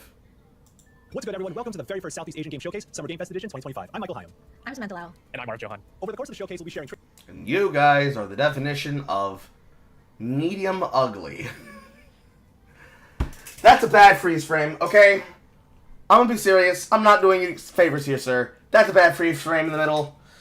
But you know, Asian people... Give them a break, give them a break, give them a break, give them a break, give them a break, give them a break, give them a break, give them a break, give them a break. Give them a break. They're following up greatness, you know? They're following up greatness. Give them a break. They partnered with the Latins, so they have a brain, okay? They have a brain. Let's see it. Put it on the table. Very first Southeast Asian Game Showcase, Summer Game Fest Edition 2025. I'm Michael Hyam. I'm Samantha Lau. And I'm Mark Johan. Over the course of the showcase, we'll be sharing trailers, updates, and exclusive announcements from over 40 different games that truly represent the best that Southeast Asian game developers have to offer. Whether you're a fan of speedy platformers, in-depth simulations, or dating sims about romantic houses, there's definitely a game on our show just for you. Today's showcase features games from Malaysia, Indonesia, the Philippines, Singapore, Thailand, Vietnam, as well as games from all over the world by Southeast Asian diaspora. And before we kick things off, we also want to thank our sponsors, Critical Reflex, Gamecom Asia and Thailand Game Show, Monster Nuts, TM Studios, Raw Fury, Tokyo Productions, Xbox, and Use Bread Games for the thoughtful and generous support of our showcase. We're so proud to represent our people, the talent, the dedication, and the vibrance of their game development scene. So let's get things started and kick off with our first announcement. Coral Island's multiplayer and romance update offers all new and exciting ways to play on your Coral Island. But it's not this Coral. I don't know, bro. This one doesn't... This one's an L for me. own or with friends. Here's a look at what you can expect in version 1.2. Multiplayer gameplay is now officially available for up to 4 total players with crossplay features. You can now even marry and have children with another player. Plus, the Islanders will be dressing to impress at the annual Spooky Festival, with all children and romanceable characters now sporting unique costumes. And if you've ever wished to grow closer with your romantic interest, you're in luck, because all new hangout events are now available for the cast of dateable candidates, with special events unlocking once you're in a relationship, and even more to look forward to post-marriage. Packed with new features to uncover and moments to be shared, there's so much to explore in the latest update for Coral Island. Look, bro, if I can't hear the sound of it clap, and they hear them moan, and then ask me to put it back in, I don't care. You can't get to the kind of shit that I do, alright? That's me. When I want romance in my video games, you should probably keep it the bare bones simple. Romance events, things that define the person's personality, and how they act as a spouse. And then have a child, but the baby is always babyfied. They never grow up. Keep it Harvest Moon simple. You do any more than that, I'm gonna look at you funny. Cause you can't give me what I want, okay? You can't give me what I want. It's not my type of thing anyways. I don't need to play a sim about having a family when I already have one!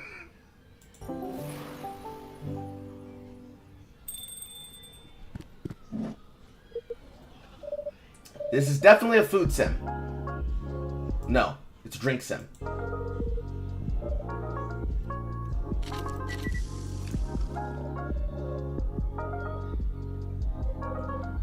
Inventive art design for the characters, definitely inspired by Southeastern designs.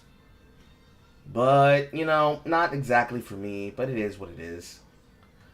You think it's cringe to have presentations based solely on race. See, I'm going to disagree with the struggler.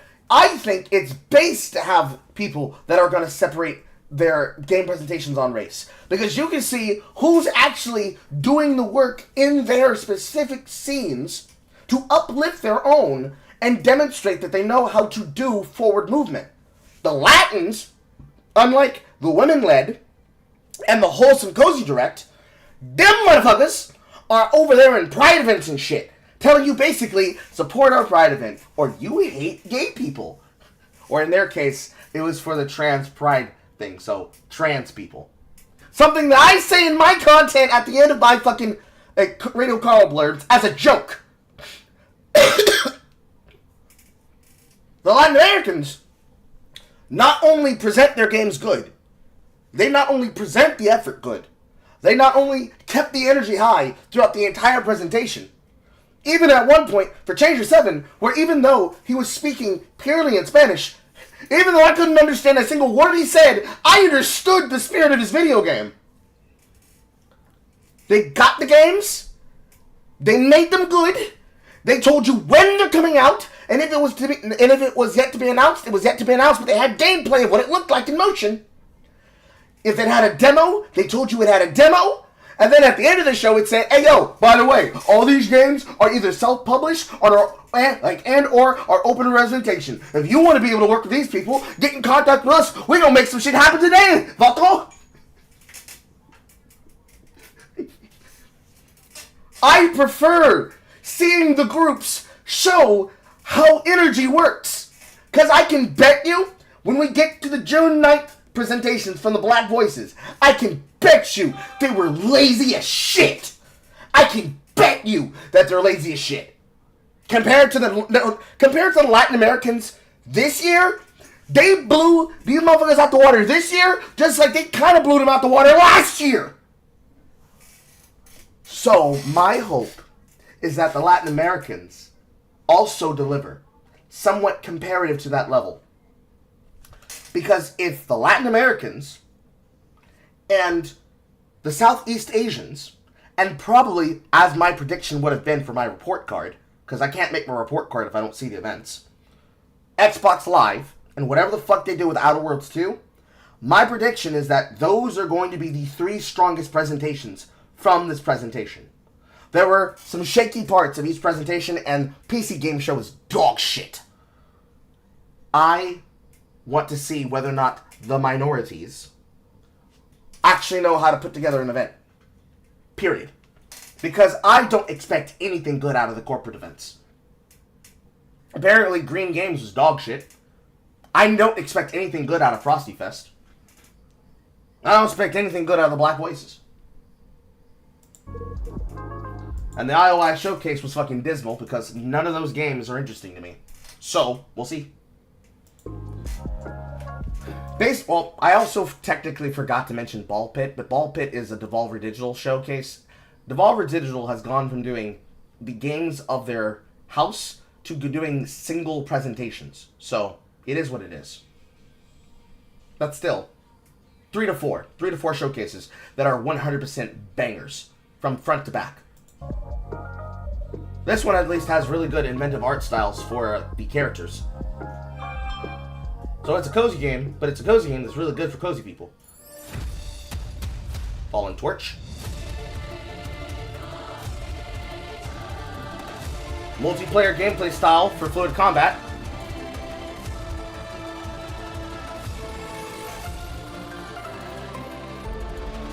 Meet and form fated bonds. Challenge epic bosses.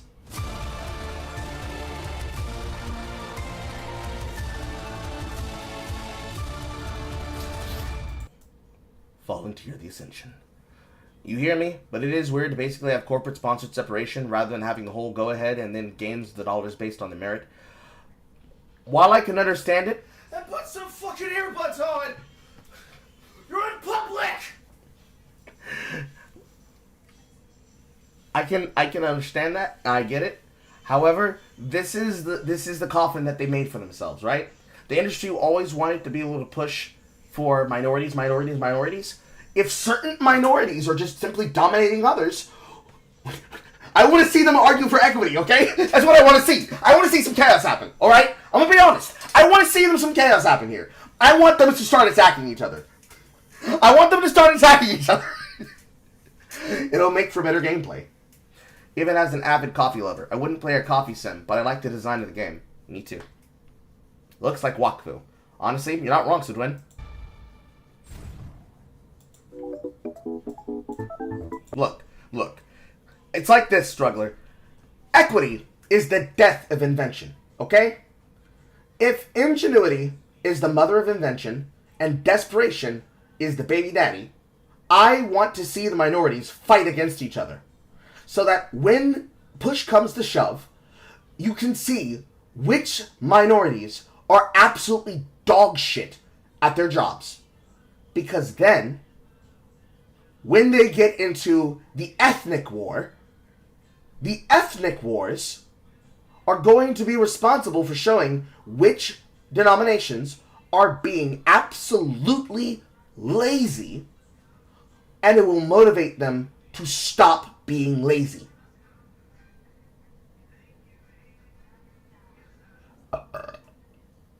That's the logic. They're going to compete against each other, and they're going to have to fight really, really hard to prove that they, in fact, know what the fuck they're talking about.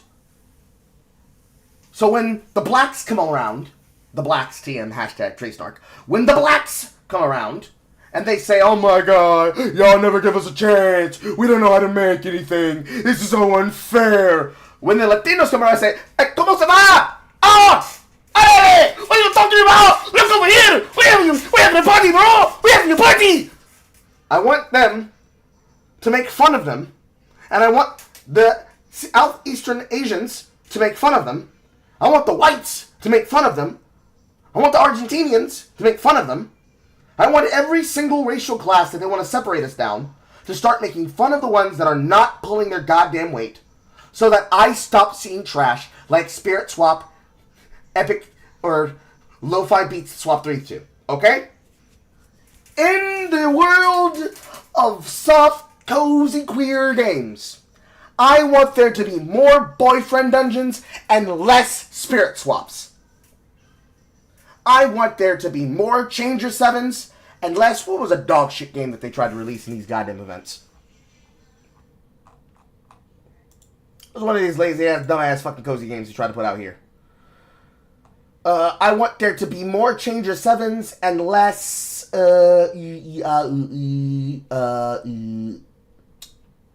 trying to find one on my list that's really bad that I picked up just cuz. But I am not seeming to have scrolled down against one that's really bad that I remember. Usually because I avoid those kind of shit games, and I only have ones that I have on my list for free.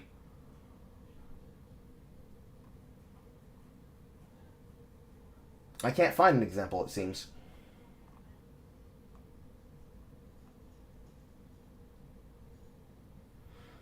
No, it appears that I can't.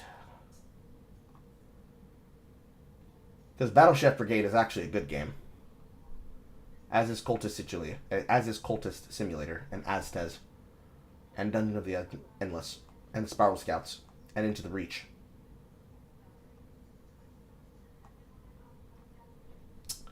Where is one? Where is one? Where is one? Where is one? One of these that is not specifically a game that comes from the Sakura series. That's what I'm looking for.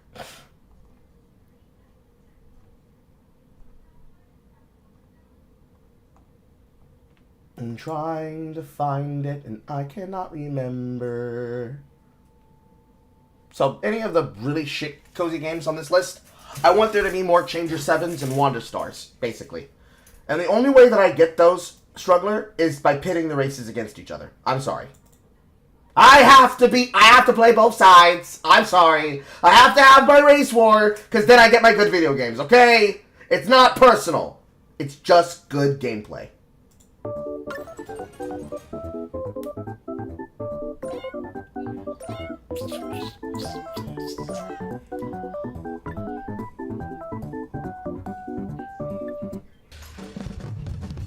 Ooh. Art is rifle. Jesus Christ, that's inventive.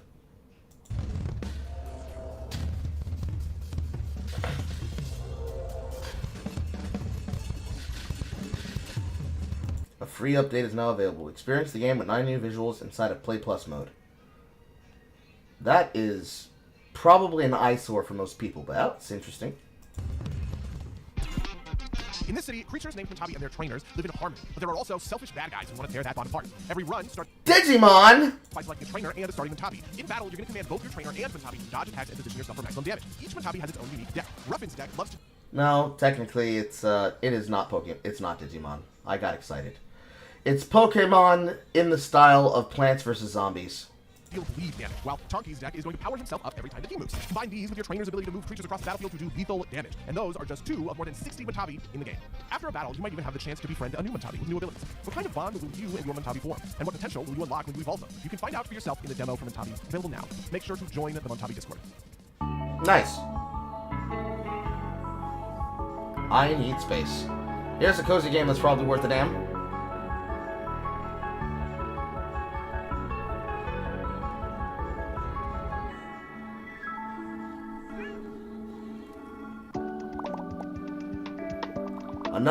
Another location builder. Moving again. Time to turn over a new leaf. There's so much to learn, see, and experience. This is my life. The way I choose to express myself. My own urban jungle. Now. As the most professional and serious video game studio in Southeast Asia, we decided to make a game about the soulless corporate grind of making video games. We have spent more than 3 years building a highly detailed simulation of our lives, from creating RPG quests and level designs to doing big shot video game business deals like being part of the SEA Games Showcase. Let's build a dungeon. We've all seen about this one from Spring Loaded. It's like all over each of the presentations, I think. However, I feel like Let's Build a Dungeon is one of those ones that I was trying to find on my list that I personally own. That is one of the gooder ones. That doesn't look like it wastes your time and physically causes you spiritual rot. So let's see here. Let me see if I can scroll further down my list and I can find one that is probably bad.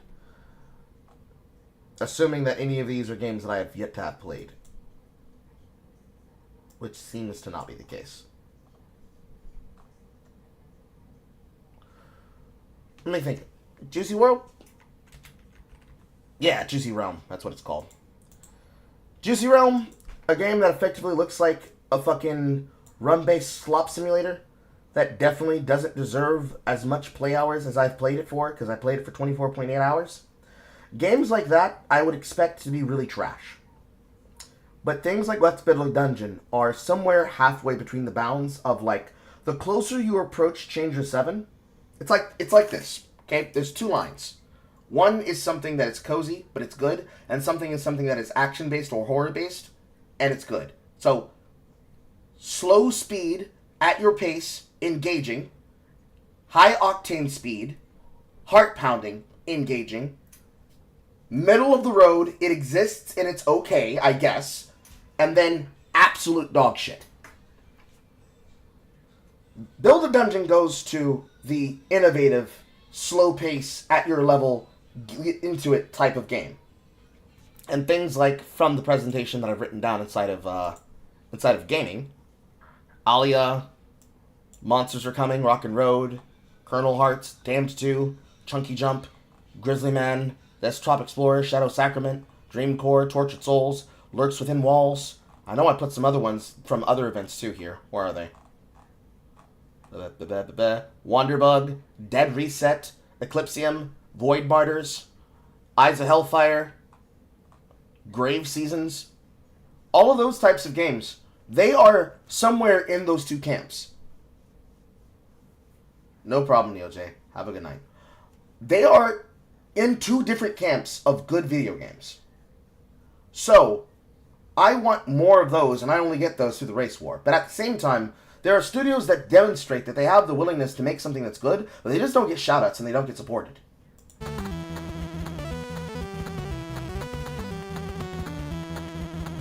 And there have been multiple types of games that have done simulations of this type of style. So, You want originality or success? game's got everything. Crafting, building, cooking. Making shit like this. Farming. This is infinite Autism Simulator fun. Like, unironically. Infinite Simulator funds. A silent killer is stalking the streets of New York, and they might not be human. Depth and Theology. This is basically a replacement for things like Avian Attorney. Mystery visual novel. Interview key characters. Investigate the evidence. Find the truth.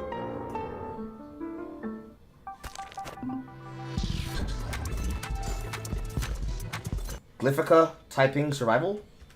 I didn't read that fast enough. Yeah, Glyphica Typing Survival.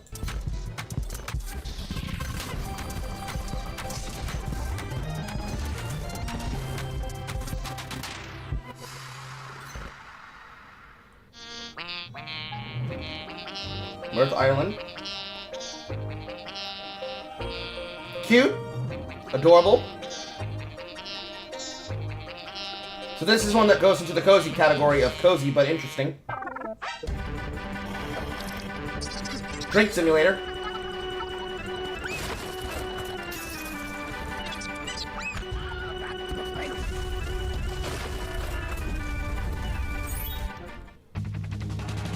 Are you ready for MJ's Flavin' Hot Tunes from the pits of Ayo? Yay! Time to party with all the unicorns! The world is a stage, and I... Oh, God. Okay.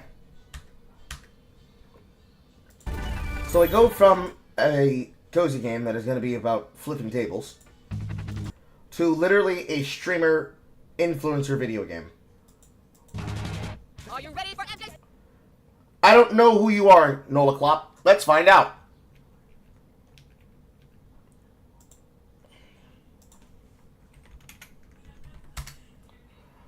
Nola Klopp. Visual voice guide. Behind the voice actors. Nola Klopp is a native bilingual Dutch, British, and American voice actor, singer, voiceover, songwriter, and YouTuber of Western European, Dutch, and Southeast Asian descent. Born in Amsterdam, the Netherlands. But she's basically white passing. Let me show you what I'm looking at.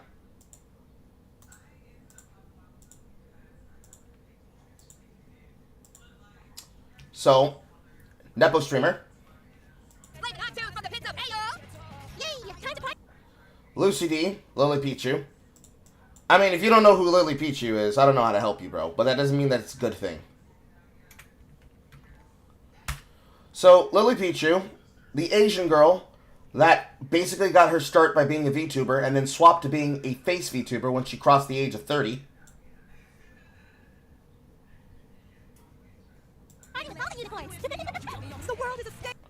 Ciaran Strange. Don't know who the fuck you are, and that is a rough voice.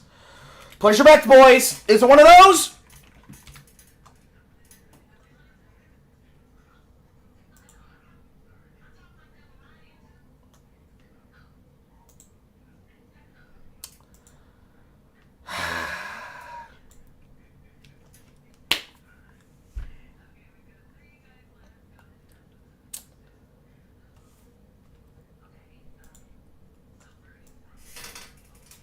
It's one of those.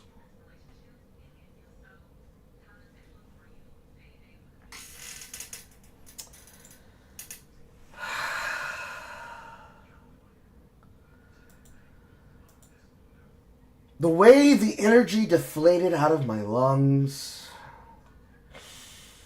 Carl, what are you saying, Carl? Carl, what are you saying? I'm saying the same thing I said earlier on the news portion. Look, I don't care about how you choose to present yourself as non-binary, gay, transgender, such and such, demi-queer, such and such, two-spirit, such and such. All of the letters in that long-ass phrase. Okay? I'm down with the pluses.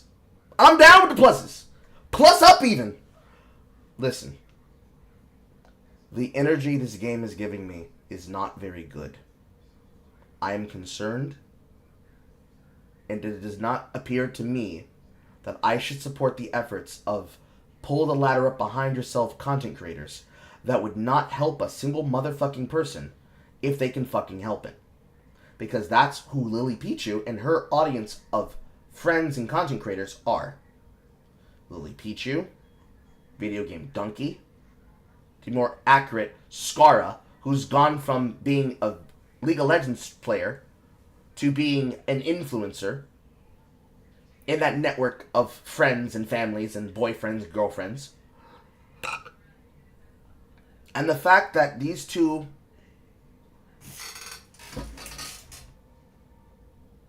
women are being put in the spotlight, in the center of the target crosshairs, because of the attitude that is expected and fully understood and known of people like Lily Pichu, who are very much so, the uwu soft girl, but they're really fucking monsters, just like Pokemon. I am concerned. I am concerned. I am concerned in my soul. And I am the star. Fabulous. Afye. Who the fuck is Afye?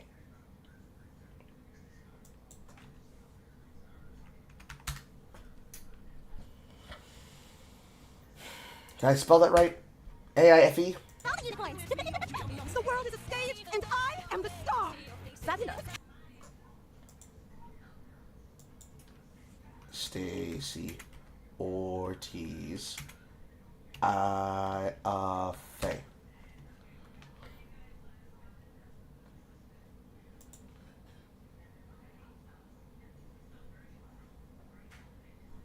Okay. This one is a deeper cut.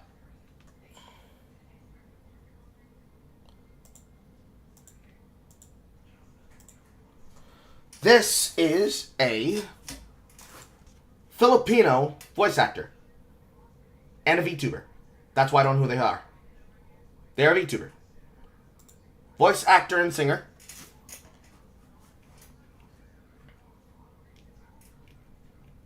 Specializing in a particular type of brand.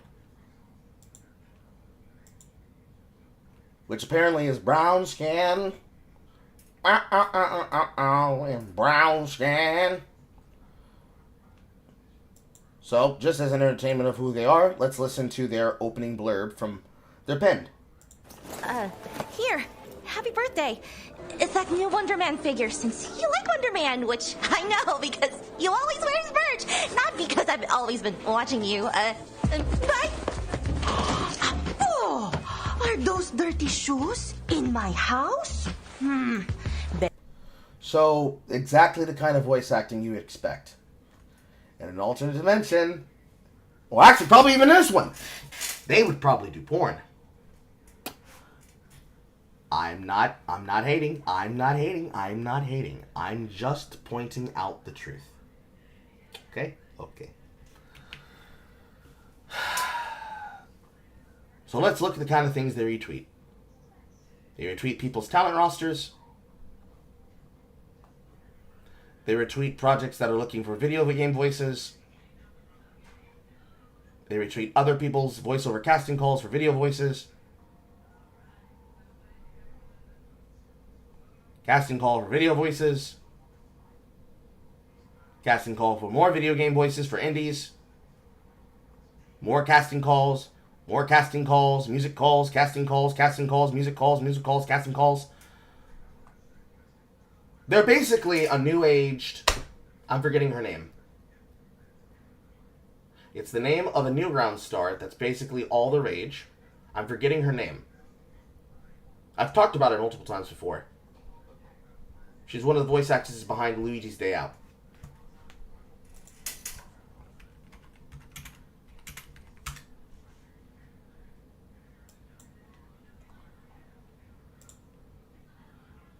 Kira Buckland. She's basically a new age Kira Buckland. Rena-chan, as she's been known. So, it's not a sin. It's not a sin. But this person probably is in the place where they belong. But again, like the last actress, You are in a place where you're being put in the line of fire. The fact I had to look up your names, girls, is not good. It's not good. That's my usual vibe, honey. A good donut and not a care in the world. Johnny, why are you here? Johnny! Johnny! Why are you here?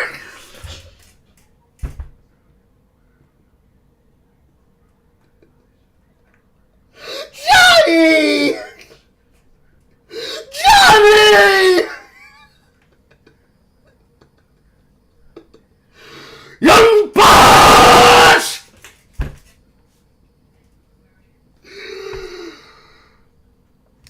Please let it be a paycheck. Please let it be a paycheck. Johnny, please! This is perfect. Any donuts that can help me relax? I'm game for anything that'll get me focused on what I need to do. Maybe I just need to cheer up. You got a recipe for that?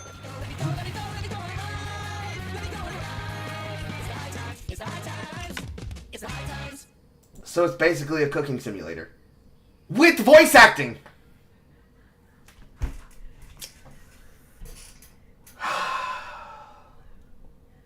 Yeah, that's a lot of red flags, okay? Look, some people will be like, well, Carl, Johnny and Bosch is involved. No, people can do work. But look, listen to me, okay? A gig is a gig. A gig is a gig. A gig is a gig. I'm not going to hate on somebody for a gig. What I'm going to look at them for is a particular kind of people that are in the gig that probably are responsible for the origination of the work. Oh, no, not a bot. Oh, no, chat, it's a bot on one of my broadcasts. Whatever will I do? Oh, no. Oh, no, the bot. Oh, no. It was banned. Who did that? My hand. What's happening? Oh, my hand is going to the spam button. It's reporting it for spam and botting. Oh, my God. Oh, my God. My hand is typing randomly by itself, chat. I'm possessed. My hand is typing openly promoting bot scams in my chat room as a first-time chatter. Oh my God! Oh my God! My hand's possessed again! Oh! Oh! Ah! Oh my God! That was so weird! Oh, that was so weird! Why did my hand do that? Moving on. This next game made big waves with its beautiful pixel art and heartwarming story, and this studio is a reminder of the power and talent that storytellers have from my motherland of the Philippines. Please check out this update from Polychroma Games. That explains why his nose looks like that. I'm not racist, I'm just a master of physiognomy.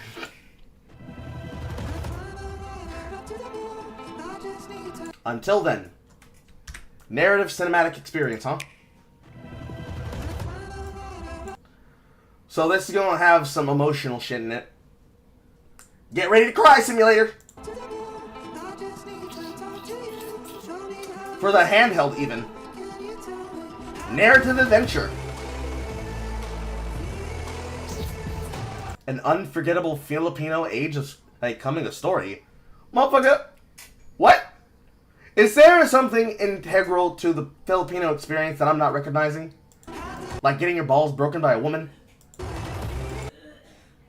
Oh my God. Oh my God. Just a girl. You've got a raise and a promotion? Oh my God. That's so good. Oh. I'm so happy for you. Yes. Employment. I wish I knew what that was like. I wish I knew what that was like. Well, we'll see you when we see you, Just a Girl. Don't forget to catch us on the VOD.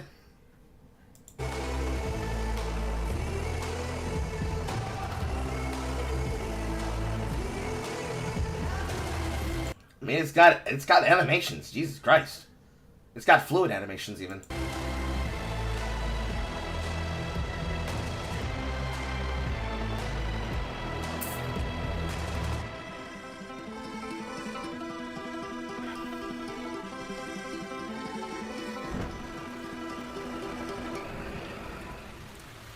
June 26th, huh?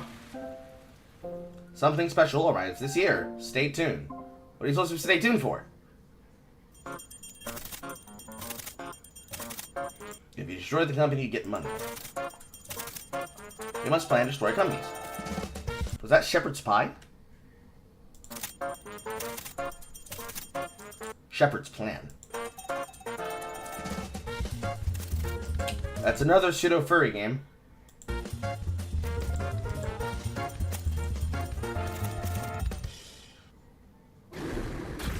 So it's probably like a visual novel.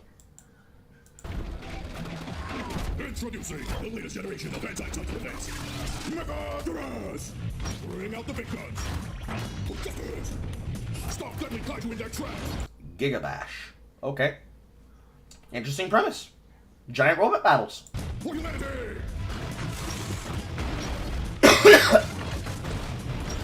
Keep your enemies close and drill, baby, drill. For freedom! For free! Megadorus DLC available now! Nice. That's a lot of things being featured. So you've got Gigabash, Gojira, Ultraman, more Gojira, Mighty DLC for Bogjin and Balthazar, and then more Ultraman, but it's Netflix Ultraman. Specifically Ultraman Rising. The one featuring the Southeastern Asian Korean voice actor in his Monster Baby. The one that people were going crazy about before they decided to go crazy about Korean or K-pop demon hunters. That's pretty good. Compensation not guaranteed. Another furry game.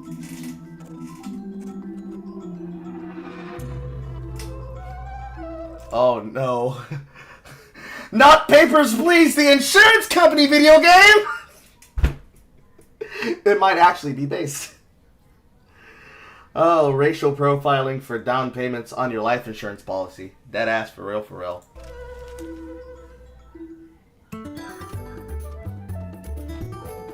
A nice pixel art game. Never Ending Beyond, More and More Dream Studios.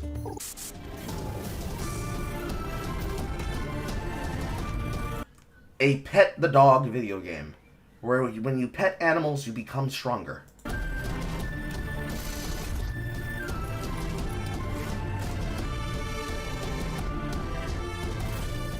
Okay. Pet Lover Simulator. Zen the Shattered Legacy. Korean Stick Fighter. Technically a twin stick battler.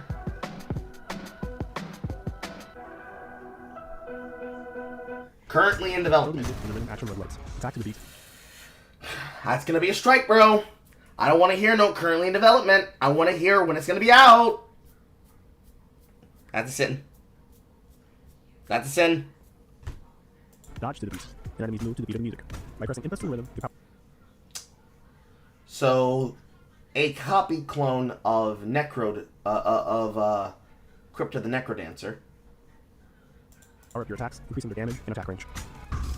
After defeating enemies, collect Kill the music. Their spirit energy to build up your solo meter. When full, unleash a powerful solo attack that can mow down hordes of enemies.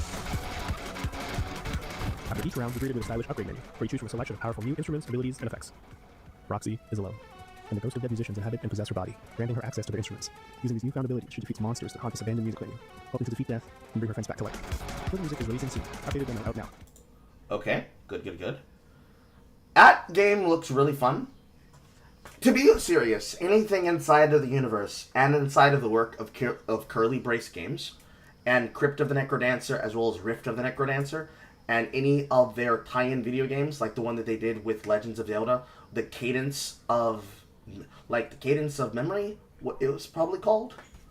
Their crossover with Legend of Zelda.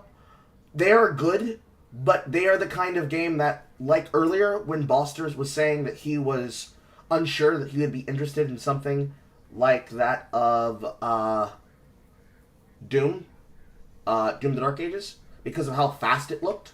It is the kind of video game that would put off a lot of people that feel like they ain't got rhythm. However, I would say that it is possible to play a game like this and enjoy it without necessarily needing to be good at it.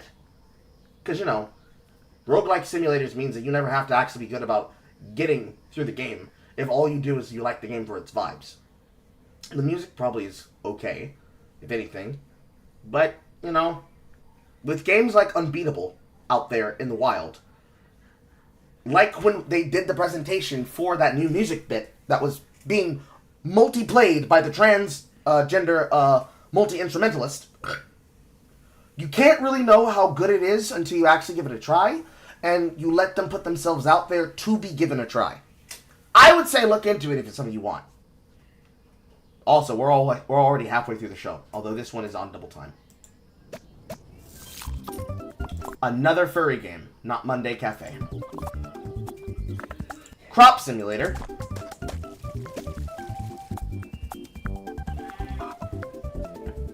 Oh, it's another one. It's another jerkmate. You know, this might actually be a venue type that we have yet to explore. Imagine an entire video game that's playing itself on the bottom of your game screen while you're playing another video game. Imagine being able to maximize your broadcast streaming time in your gameplay of those loops in a way that is more engaging than AFKing inside of old school RuneScape. This might actually be a way to bring back a type of gaming to the atmosphere of the development scene. Because if it's an idler that only requires you to do setup and forget gameplay, there is an entire marketplace for this basically being like a screensaver. And honestly, the amount of innovation that you could do that for whatever kind of innovation you want, of course, obviously, from the this is cute and I like this to the hardcore porn hentai shit. The world of possibilities is opening up to us, bro. All hail Cookie Clicker, for real, for real. And Clicker Heroes. And Time Clickers. I haven't played Time Clickers for like 5 years.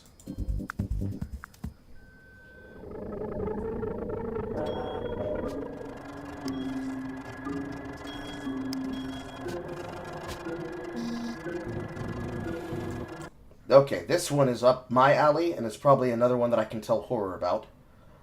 This one feels like the same type of game that comes from Weather Report.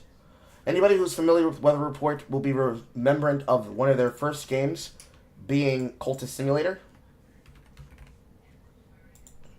However, they have expanded into a universe of 3 total games. Excuse me, Weather Factory, not Weather Report. I'm a jackass. So far, they have made 2 games with a bunch of DLCs.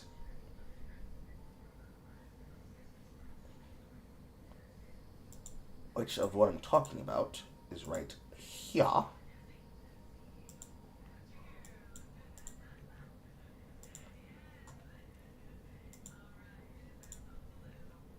They have made such titles as Cultist Simulator, that has thousands and thousands and thousands of hours because it has thousands and thousands and thousands of DLC. The soundtrack is bass as fuck. They have then made The Book of Hours, which is a continuation of the universe of Cultist Simulator. And then their DLC expansion for House of Light. And then a new game that they have that's coming out as an upcoming release, Traveling at Night. This game is very much inside the realm of those.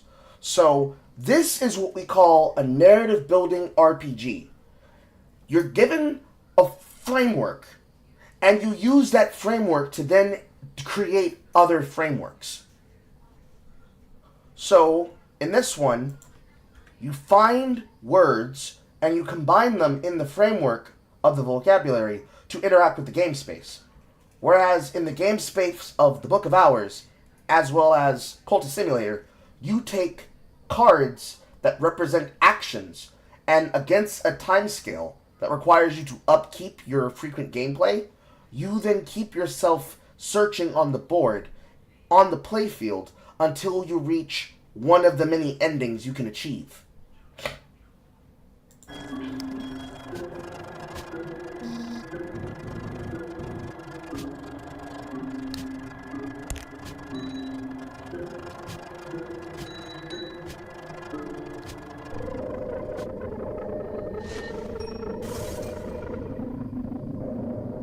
And my Nima. Very nice. The Southeast Asia Game Showcase Summer Game Fest Edition 2025 wouldn't have been possible without our amazing sponsors. Once again, a huge thank you to Critical Reflex, Gamescom Asia and Thailand Game Show, Monster Nuts, PM Studios, Raw Fury, Tokyo Productions, Xbox, and Usery Games. We also want to remind you that you can find the amazing games at our showcase and more games from the region at our official Steam page. Download demos, support titles that are already released, and most importantly, wishlist titles that catch your eye. Our next game is one that truly reflects the diversity of the Southeast Asian region, through food. It's a game that combines cooking with combat for a chaotic cooperative time. Embark on an exciting culinary journey, whip up delectable delicacies, and serve your way through a fantastical reimagination of Southeast Asia. This is Setup, a culinary adventure. Okay. Okay, you guys did not sell that very well. This is interesting, but I don't think I understand what I'm looking at.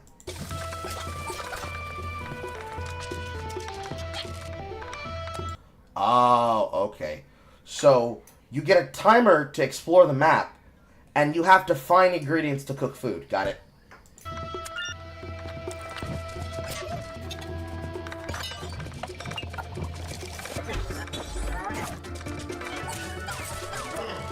That's super cool.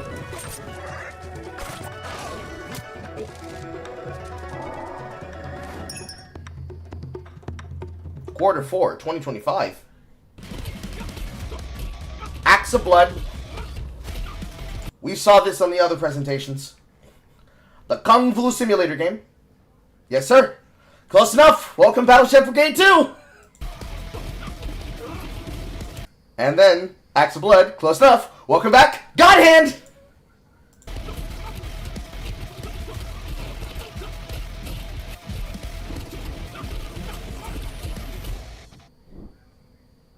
Halo, saya Andi dari Tokyo Production. Saat ini saya dan tim sedang mengerjakan Whisper Mountain Upgrade yang adalah kombinasi escape room dan co-op survival horror. Escape room and co-op survival horror. Nanti. Jangan lupa mainkan demonya dan wishlist gamenya di Steam. Terima kasih.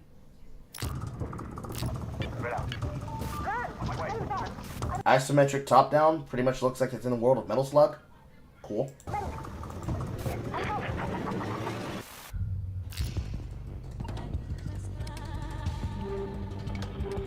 Get in the car.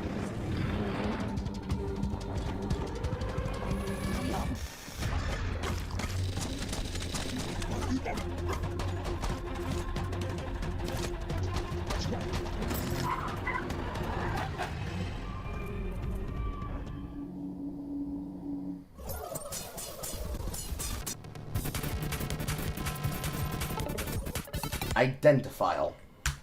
This ironically is a game for me.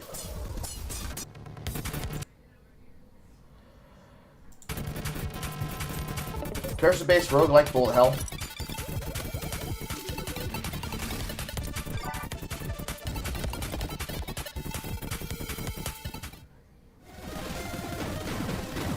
I don't remember, write that down.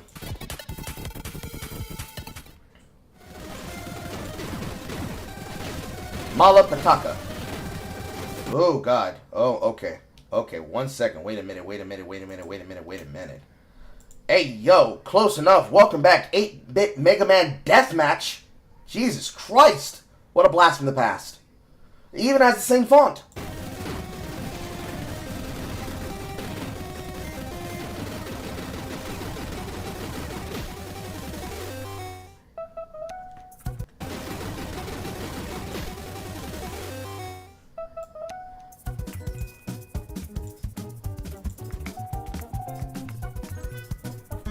Play as a house. Find love.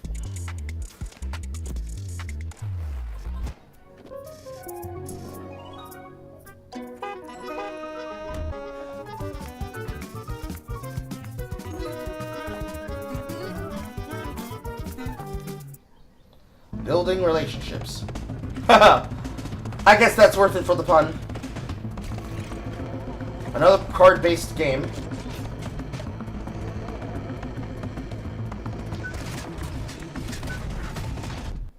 Operations Revolve. Okay. Nightmare Circus combines action, exploration, and puzzle solving in a beautifully haunting realm. Navigate eerie landscapes, uncover hidden pathways, and battle nightmarish foes with your trusty weapon, puppet crossbars, and puppet strings. Definitely a cozy survival game. Experience collision combat, a unique system which can turn the environment around you into a part of your arsenal of weapons. Adapt, strategize, and defeat your foes. We won't spoil too much for you, but here's a short preview of Slingshot, one of the most handy abilities in the game. It will help you break open new paths on your journey. Once you see cracked debris, don't hesitate to clear them away with a slingshot. During a tough fight, you can also slingshot into monsters, pushing them back to give you some breathing room. Or during a boss fight, if timed correctly, it can even give you a powerful advantage, helping to turn the tide of the battle. And that was just the tip of the iceberg. There's plenty more to see in the future. Hi, we're Togi Productions, an indie game development and publishing studio from Indonesia. You might know us from cozy narrative games like Coffee Talk, A Space for the Unbound, or When the Past Was Around. But did you know we Never heard of any of those. also make zombie games? Lots and lots of zombie games. Okay, cool. Like this upcoming co-op survival horror game. If zombies are too stressful for you, how about a desk job simulator where you check documents and compensate people? Mm-hmm. Hey, it's not guaranteed. Or maybe become a detective solving a murder mystery on a train. Or if Moses and Plato, Last Train to Clawville. You know, that's like what? The 6th furry game? Not accounting for all the fucking furry games that exist in the Cozy Direct. There might actually be an overflowing amount of Cozy and furry games inside these directs this year. But at least these ones are okay. if you like cleaning, you can They look inventive. They don't speak to me, but undust your family heirlooms in this cozy cleaning game. But if you want to see nail-crunching action and mechs fighting in jungles, we have that too. See something you like? Wish list now and stay tuned. Oh, and for those craving more heartfelt coffee brews, we've got something brewing real soon.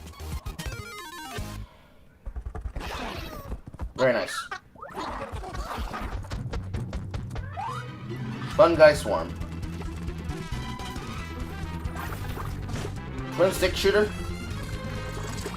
Yep, twin stick shooter. That's definitely fun for the whole family.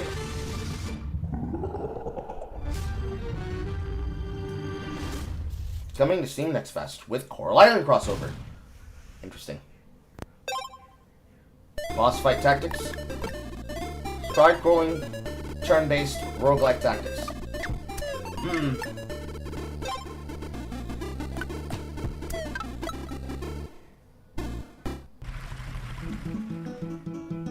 Weird, let's... Cozy game. 100% cozy game.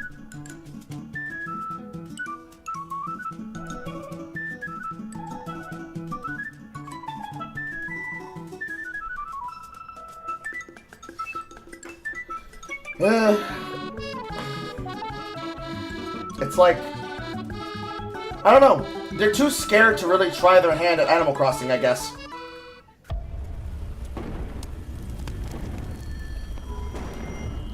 The Fractured Shimmer.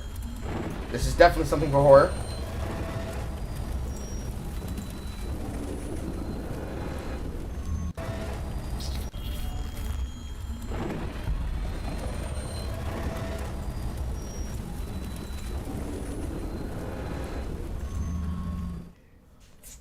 This year, we're teaming up with our friends from the Latin American Games Showcase and Women-led Games to offer a Steam bundle featuring 3 games from each of our showcases at 30% off. That's 9 amazing games for you to check out on our official Steam pages. Our next game is a 2D, 3D shifting adventure game about a boy who finds out about his brother's life and death through an all-night gaming spree. Trust me, you're going to want to check this out. Loading. 3 short stories about video games and the people who play them.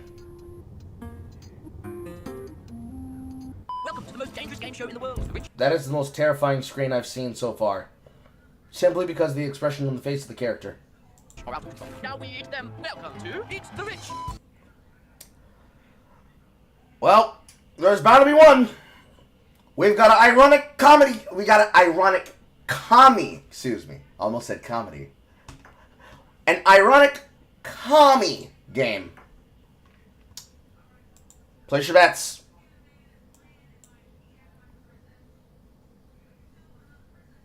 In this game, you team up or betray your friends, compete in minigames to get richer, lie to your friends, and climb the ranks. Use your power and fortune to bring other billionaires down. It's eat or be eaten. Good luck, billionaires.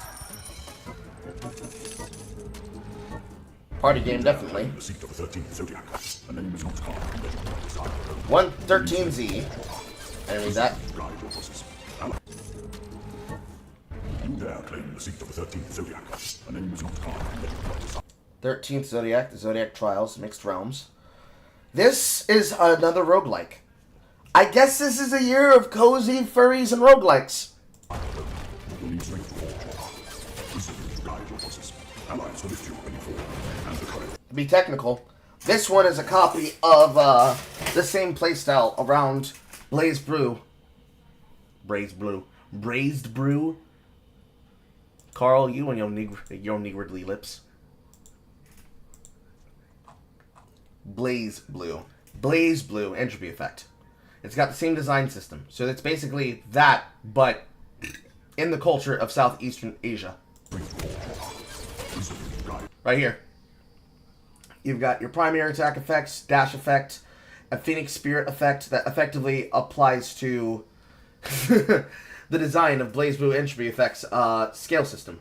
Which means you're going to be crossing your spells and your attacks and your passives together to create strong passives that can carry you. I don't know if it's going to be like how you can upload versions of the character's overlaid skills in a run to give yourself more breathing room on further runs. But it is definitely copying their system. It'll be good enough for that alone, but you have to get it right, otherwise it'll suck.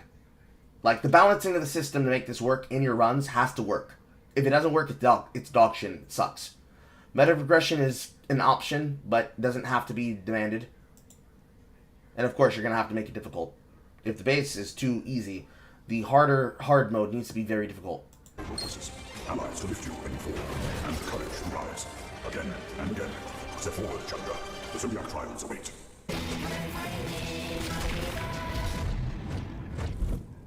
This is the story of the day after I died, and my chance to return to the world. He called himself the Vineyard. Grim Trials? You know, another roguelike, but more importantly, another Hades-like. Now, I don't know about you. Maybe it's me. I don't know about you. But I prefer my games not to be copies of Hades. I prefer Hades to be its own thing. Okay? So I said this when I was trying Wizard of Legends 2. Also, I was given a copy of Wizard of Legends 2 by Alex Dragon. Thank you, Alex. And I played a lot of it. Now, wherein Section 13 is a roguelike, but your ability to start and build yourself up through a run is based on the encounters you take. Wizard of Legend 2 is much more like a Hades-like, where you are trying to take on passives of skills with a limited storage inventory and trying to micromanage a build out of the combinations of spells and the combinations of artifacts you can find, cursed or not, and whether or not your build can get you to the end of a run, with multiple run modifiers that affect your direct HP in a pool, lowering it for a benefit, increasing it as a maximum, and healing it with a Choices Matter totem. I don't like the nature of Hades, where all games seem to copy the Hades style, not understanding that the idea of that game is good in theory, but usually is bad in practice, depending on how you choose to implement its tactics. And I find a lot more Hades-likes that are really dog shit than they are good. Now, people who already know this, from having watched me do it inside of Path of Exile 1 or Path of Exile 2, know my opinion that I have about Hades. Sanctum, the concept of Sanctum, or as it's called inside of Exile 2, the Trial of the Sekima, is an annoying concept, because there are things that are core to your build, as in your character's actual survival build, because it's Diablo 2 with extra steps. And that one's Diablo 2, the sequel of the spiritual successor of Diablo 2, with extra steps that now is the innovative Exile-like, since it's now the genre maker of the ARPG genre. There are certain types of effects that you can apply to a person in a game that is based around the state of their run, whether it's meta progression, or it's curses, or enemy types. There's a certain expectation that you should have when you decide to make them in this style of genre, that it has to be balanced around a fun experience.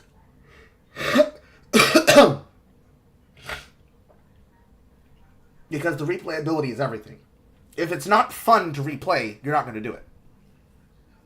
Now for me, because I never played Hades 1, and I don't have an intention of playing Hades 2, my feeling with the genre is that if the game is going to give you a challenge, it needs to give you a fair challenge. Because it's close enough to that same test in Wizard of Legend and Wizard of Legend 2, I can tell you from experience that this is the make or break point for most people. Because remember what I said about the game that was basically a Dance Dance Revolution sim? This is the same energy. The game can be good, but it can't be great if you're not able to get involved with its mechanics and its systems. Your mileage will 100% vary. So, this game could probably be straight, complete, non-garbage. It could be straight Kino. But you'll feel like dog shit. Because now, we're on the scale between the hardest game you can imagine that you're playing and Balatro. And by that I mean, Balatro doesn't force a timer on you. Balatro allows you to think at your pace. Theoretically, there should always be a way to run, assuming that you know how well to use your items and your equipment to get to the end of said run. Blah, blah, blah, blah, blah, blah, blah. And games that give you little time to space, little movement reaction, and expect you to pick the shit up, and if you don't get it right, even if it's starting on a run, you fucking die, you have to start the run over in a roguelike. Or if it's something that's campaign-based, like Doom the Dark Ages, or Doom Eternal, or Doom 2016, it expects you to pick up from the next checkpoint, and if you don't survive, well, tough titties. So, something more along the line of The Messenger. These kinds of games can be hit or miss, because some people just don't know how to cook them. He told me I was chosen to be reaper seconds. It felt like he knew I didn't first.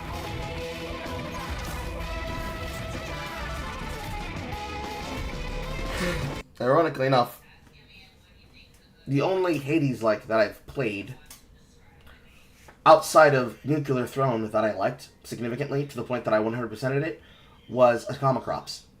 But Atomic Crops does things differently, and because its core gameplay is technically a farming loop, it has more innovation than others. So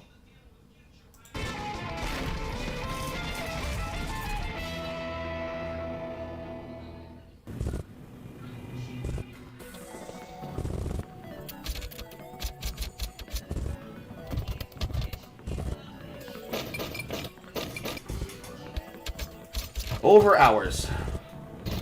Defense game.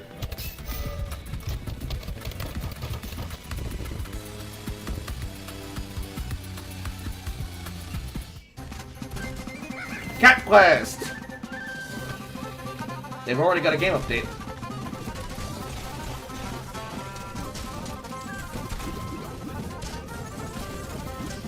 I'm eventually going to pick this game up.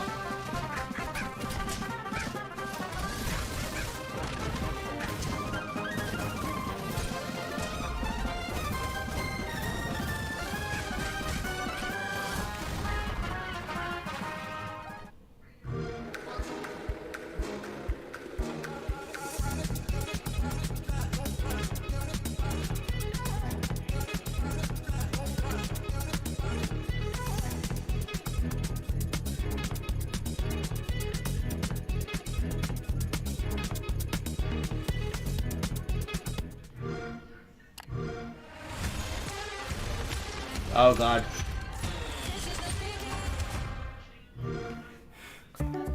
That was a fast Xbox ad. That was a really fast Xbox ad. And a really fast slot show. Xbox, proud to support games and developers from Southeast Asia. It goes by so fast.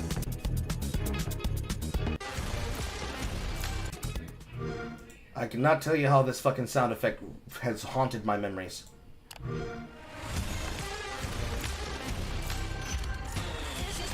I hate epic music. I hate epic music montages from Xbox. I hate them so fucking much. And I'm not gonna forget about them getting it day one on Game Pass. Don't you dare pay for that Ultimate Plus Deluxe!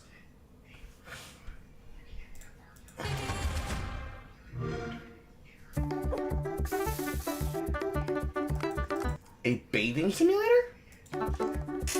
Or a bathhouse. It's a bathhouse simulator.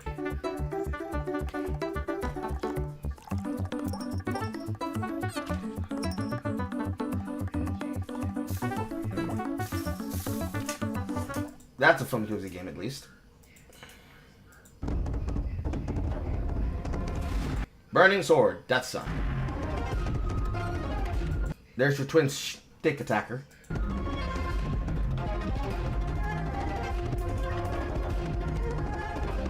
The fact that it basically lets you have wuxia combat is a very big plus in my factor. But it's a clone. It's a clone.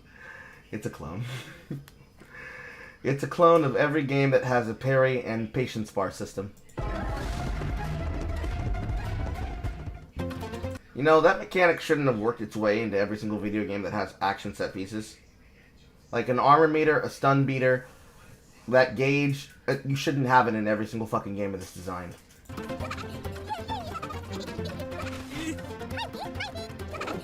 You pin and I pin universe.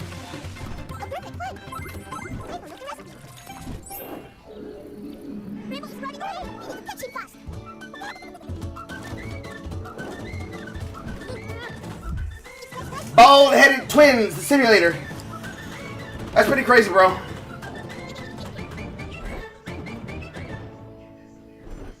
Multi-platform, even. Lost in Farm Co. Aaron simulator.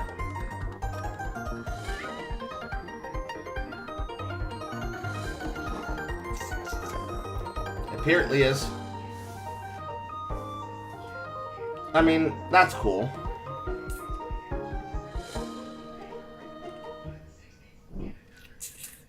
We've now come to the end of the Southeast Asian Games Showcase Summer Game Fest Edition 2025. And that was fast. Around until the very end of our show and supporting the games and developers that represent who we are from around the world. Remember that you can find all the games featured at our show and even more games from the region over on our official Steam page. And once again, a huge thank you to our sponsors, Critical Reflex, Gamescom Asia and Thailand Game Show, Monstronauts, PM Studios, Raw Fury, Tokyo Productions, Xbox, and Usebread Games. A special thank you to Jack Keeley, Emily Ware, and the Summer Game Fest team for the support and platform for us to share games from our region to the rest of the globe.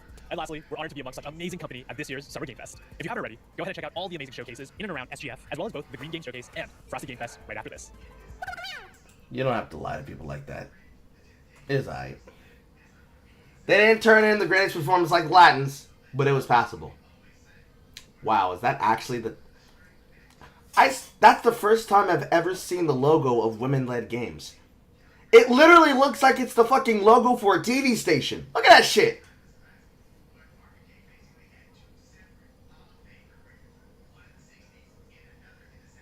A Mao. I didn't stop it to stop the show. I stopped it to look at the logos. So you got the Mio Summer Game Showcase in Los Angeles. The 6-1 Indie Showcase that was on May 22, 2025, which I didn't see. I should probably go back and write that one down. Wholesome Direct, Day of the Devs, Latin American, Black Voices in Gaming. I have never seen this logo from women-led games. It looks exactly what I would have imagined it looked like. The amazing showcases in and around SGF, as well as both the Green Game Showcase and Frosty Game Fest right after this. I know we're supposed to end here, but do y'all hear that? Hey everyone, how's it for Kuala Lumpur? While we are all busy cooking for our next game, today we have a surprise dish to share with you. Hi, Diane here. So remember that sneak peek of Future Mayday that we posted last year? Yeah, that wasn't a teaser for nothing, you know? That's right. We're happy to announce that we have joined forces with Shueisha. Yeah, they're the ones behind Weekly Shonen Jump. So many good titles. And the next label, Shueisha Games, who will help us to bring our next experience to life. Well, let's stop teasing and show them, shall we? Let's go! Okay. Vinyl City, the music capital of the world. 3 years ago, our band battled some of the greatest artists here. And we're gonna battle more! We are. Of course! This time, we're taking it to the road!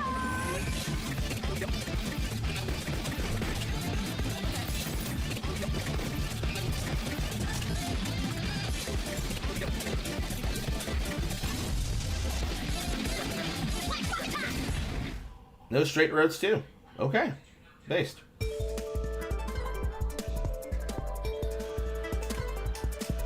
I mean, I would have expected a longer fucking showcase, but you know what? That it is what it is. It is what it is. It is what it is.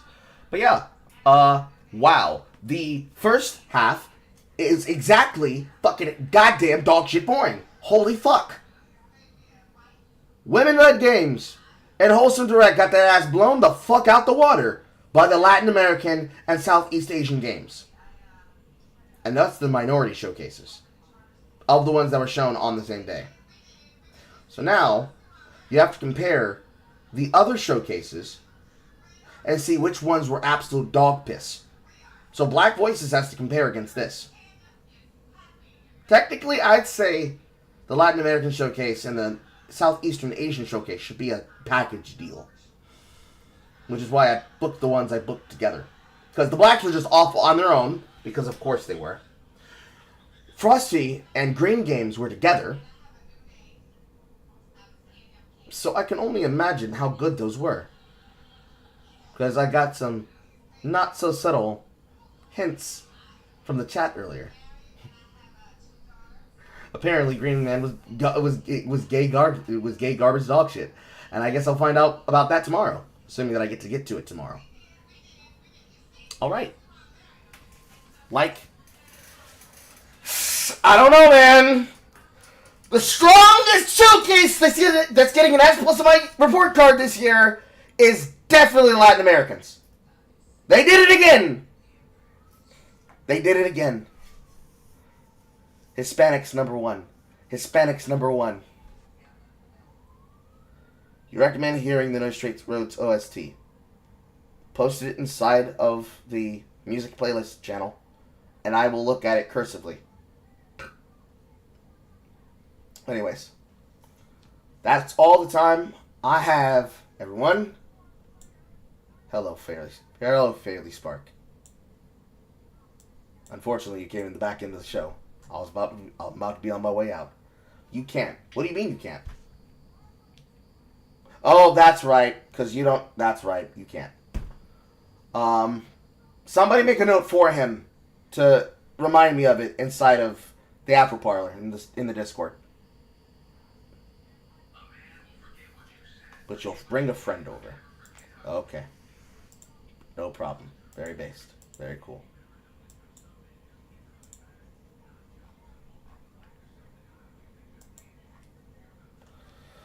Well, actually, I'm a digital artist, and I usually reach out to content creators and offer my services for commissions and help maintain the platform like Twitch, YouTube, and Cake attract more audience. If you're ever in need of a designer, I'd love to share my portfolio with you.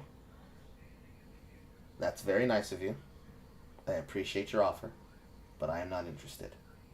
But you can be able to catch the stream next time when I'm live tomorrow, and you can get to know what we're all about here in the neighborhood. That being said, chat, I'm on my way out the door. I'm about to go do my thing. I will see you all tomorrow. Probably like, I don't know, 10 a.m. I have to retime the event, but 10 a.m. probably. Do I have a Discord? Yes, I do. It's linked inside the panels on Twitch. I'm feeling like 10 a.m., maybe 12 noon for the beginning of the other live. And then I'll be dropping Carl posts throughout the day. Check them out on TikTok and also on YouTube Shorts. And I will see y'all tomorrow. Can you give me? You don't need it to be given. It's right there. Right there. Right there. Right there. What are you doing in this direct? We just looked at the showcase direct of what was out for SGF Day 2. I watched the two-part show of the showcase, specifically the Southeastern Games and the Latin America SGF Edition Showcase for SGF 2025. You can be able to catch this VOD on YouTube, as well as catching it on Twitch. Granted, the one from before will be earlier than the other, so I would suggest catching it on the YouTube channel. Single player core on all platforms.